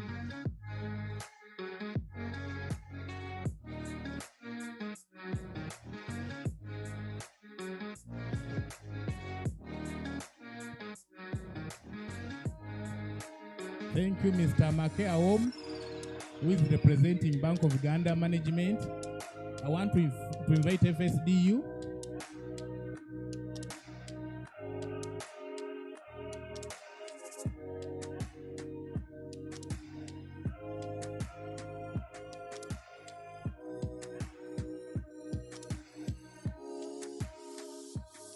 Thank you so much, FSDU. Abby Finance.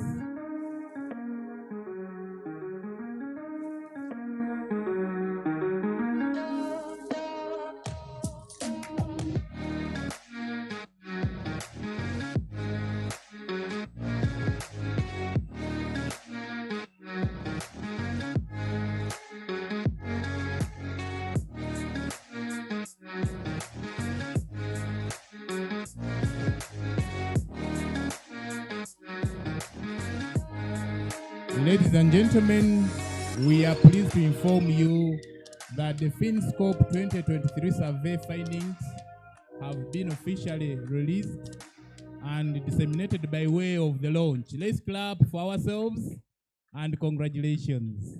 And now that the launch has taken place, it's now my singular honor, pleasure, and privilege to invite our chief guest, Mr. Bob Munene, to come and deliver closing remarks.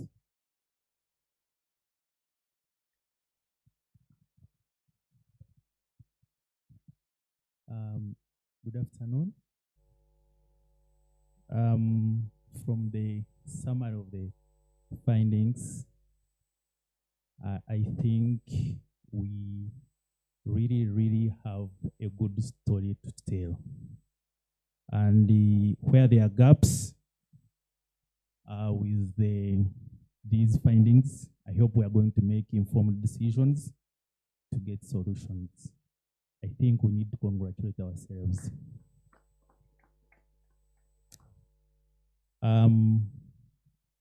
Like the previous speakers, allow me to adapt the protocol as it was stated. It is great to be here today as we disseminate the findings of the Finscope survey for Uganda. The Ministry of Finance, Planning and Economic Development is proud to be part of the steering committee for this excellent project. I would like to recognize the central banker's role in the managing the survey, and the support provided by the financial sector deepening Uganda and Abbey Finance. I would like also to appreciate the technical guidance provided by Uganda Bureau of Statistics and the human resource provided by the institutions in the room. As you are aware, the survey's headline statistics paint a picture of progress since 2018. Financial inclusion is up, exclusion is down, more Ugandans are saving, more Ugandans are using digital platforms, more mobile money phones, and more have access to the internet. More Ugandans use banks, circles, and the pension. This is all evidence that our hard work to deliver financial inclusion is paying dividends. The data tells us that not only tells us that about 1 in 10 adults are satisfied with their current financial situation, yet only 1 in 3 have a financial strategy for the future. We need to empower people to take control of their own financial futures. This calls for further implementation of financial literacy initiatives going forward.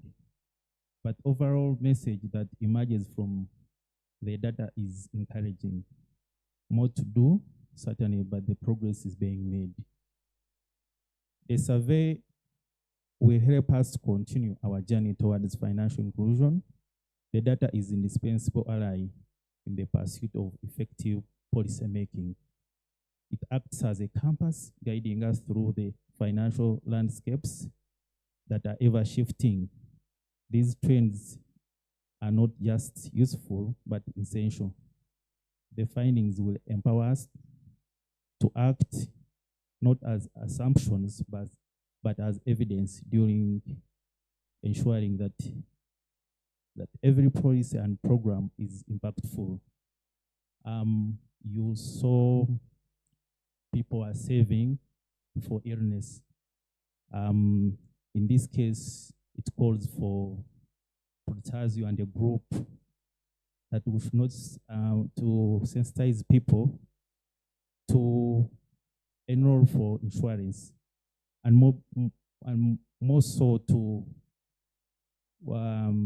I would say encourage people to go probably for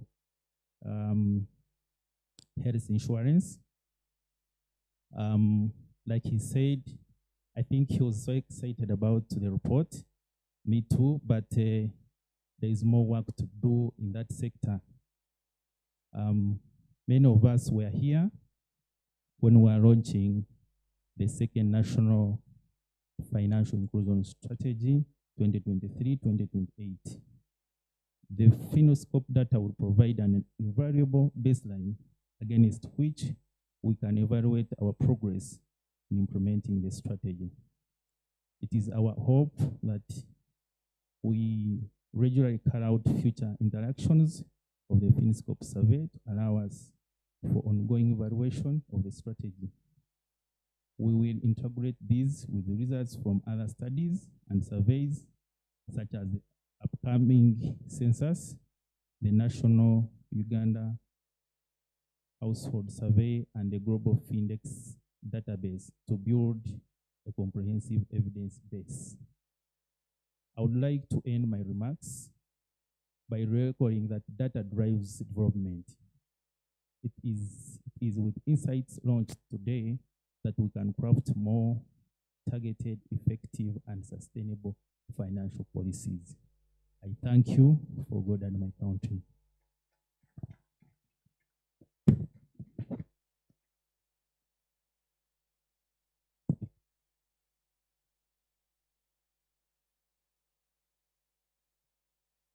On this note, I declare this event closed.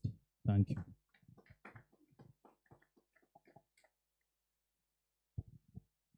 Brief, precise, and to the point. Let's clap for him once again.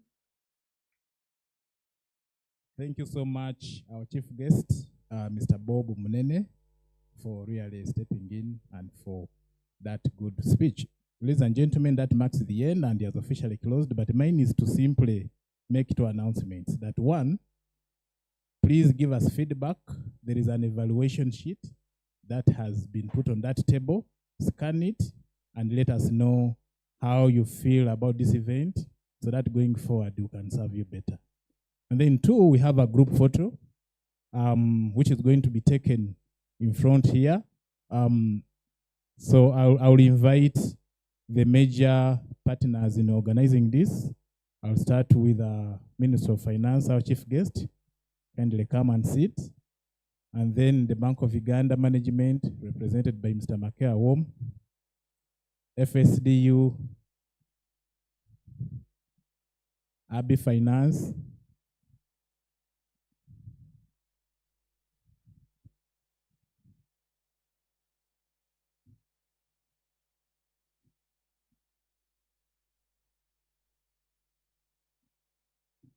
Umra,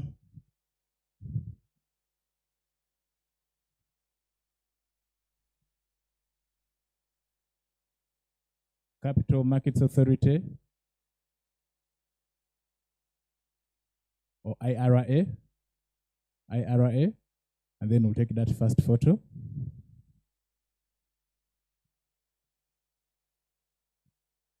Okay. You stand? Okay, thank you. So, Capital Markets Authority and the IRA kindly come over as well. I also don't want to forget UBRA. UBRA, please come over. Financial Intelligence Authority.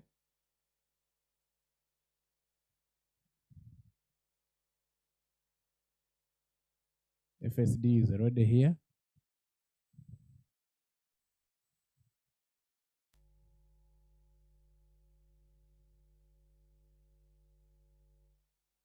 Okay.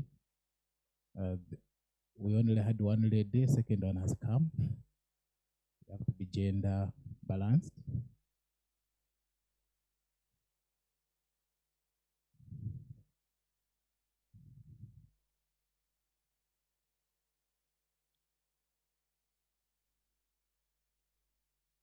Okay. Oh, the chairman steering committee is missing in that photo. Please, my apologies. The chairman of the Finscope steering committee, Mr. Richard Bobby, your presenter. Please, no objection. No objection.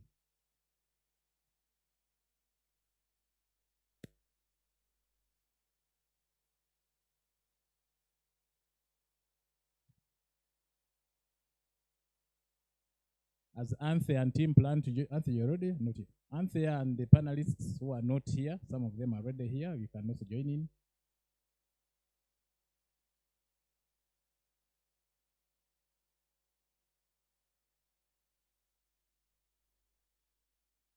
Okay. Ladies and gentlemen, we are Patricia, thank you.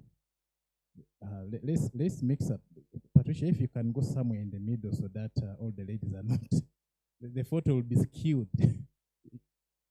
Okay, wonderful, thank you.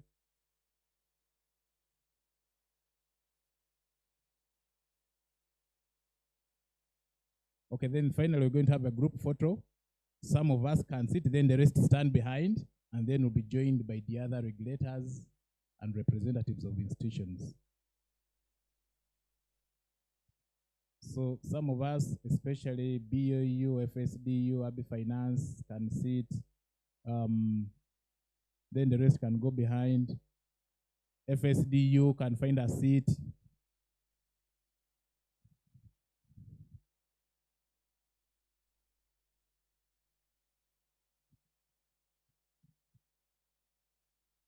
Okay.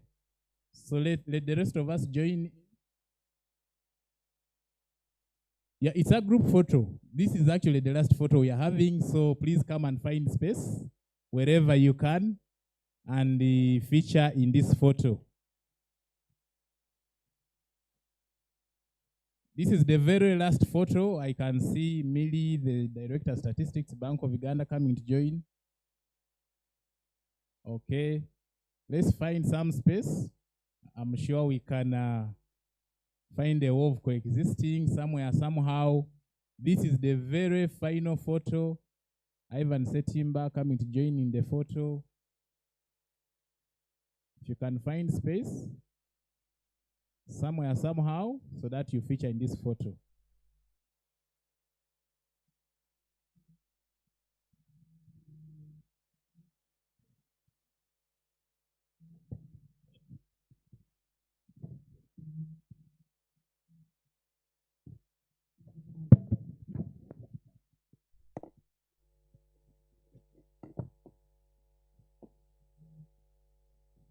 Okay,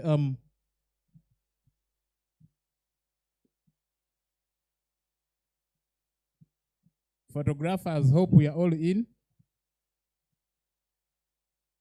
This where? Behind, yes. Told people there is space behind. There is space behind. For some of us who are tall enough to stand behind, please do. There is still some space.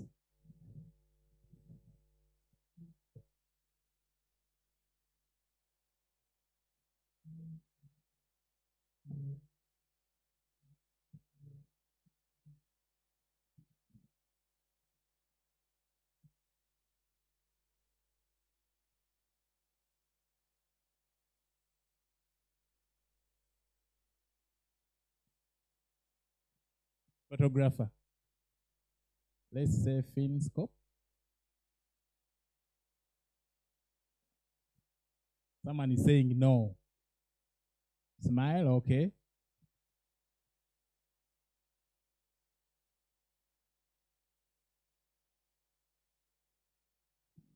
Thank you so much once again, ladies and gentlemen, for coming to witness the launch of the Finscope survey report. Oh, steering committee, this is your moment. Steering committee only, headed by Mr. Richard Ndianabo Kirongi, steering committee. This is a special moment for you. If you know that you're a member of the steering committee, the chair is already here. Please come and feature in this photo. The team that has organized this launch, find some space.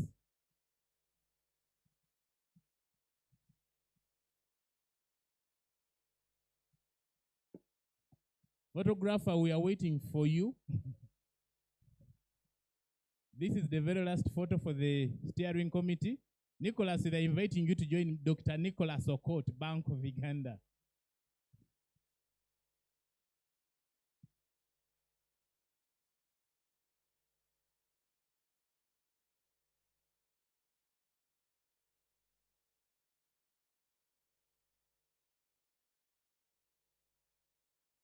Thank you so much, ladies and gentlemen, once again.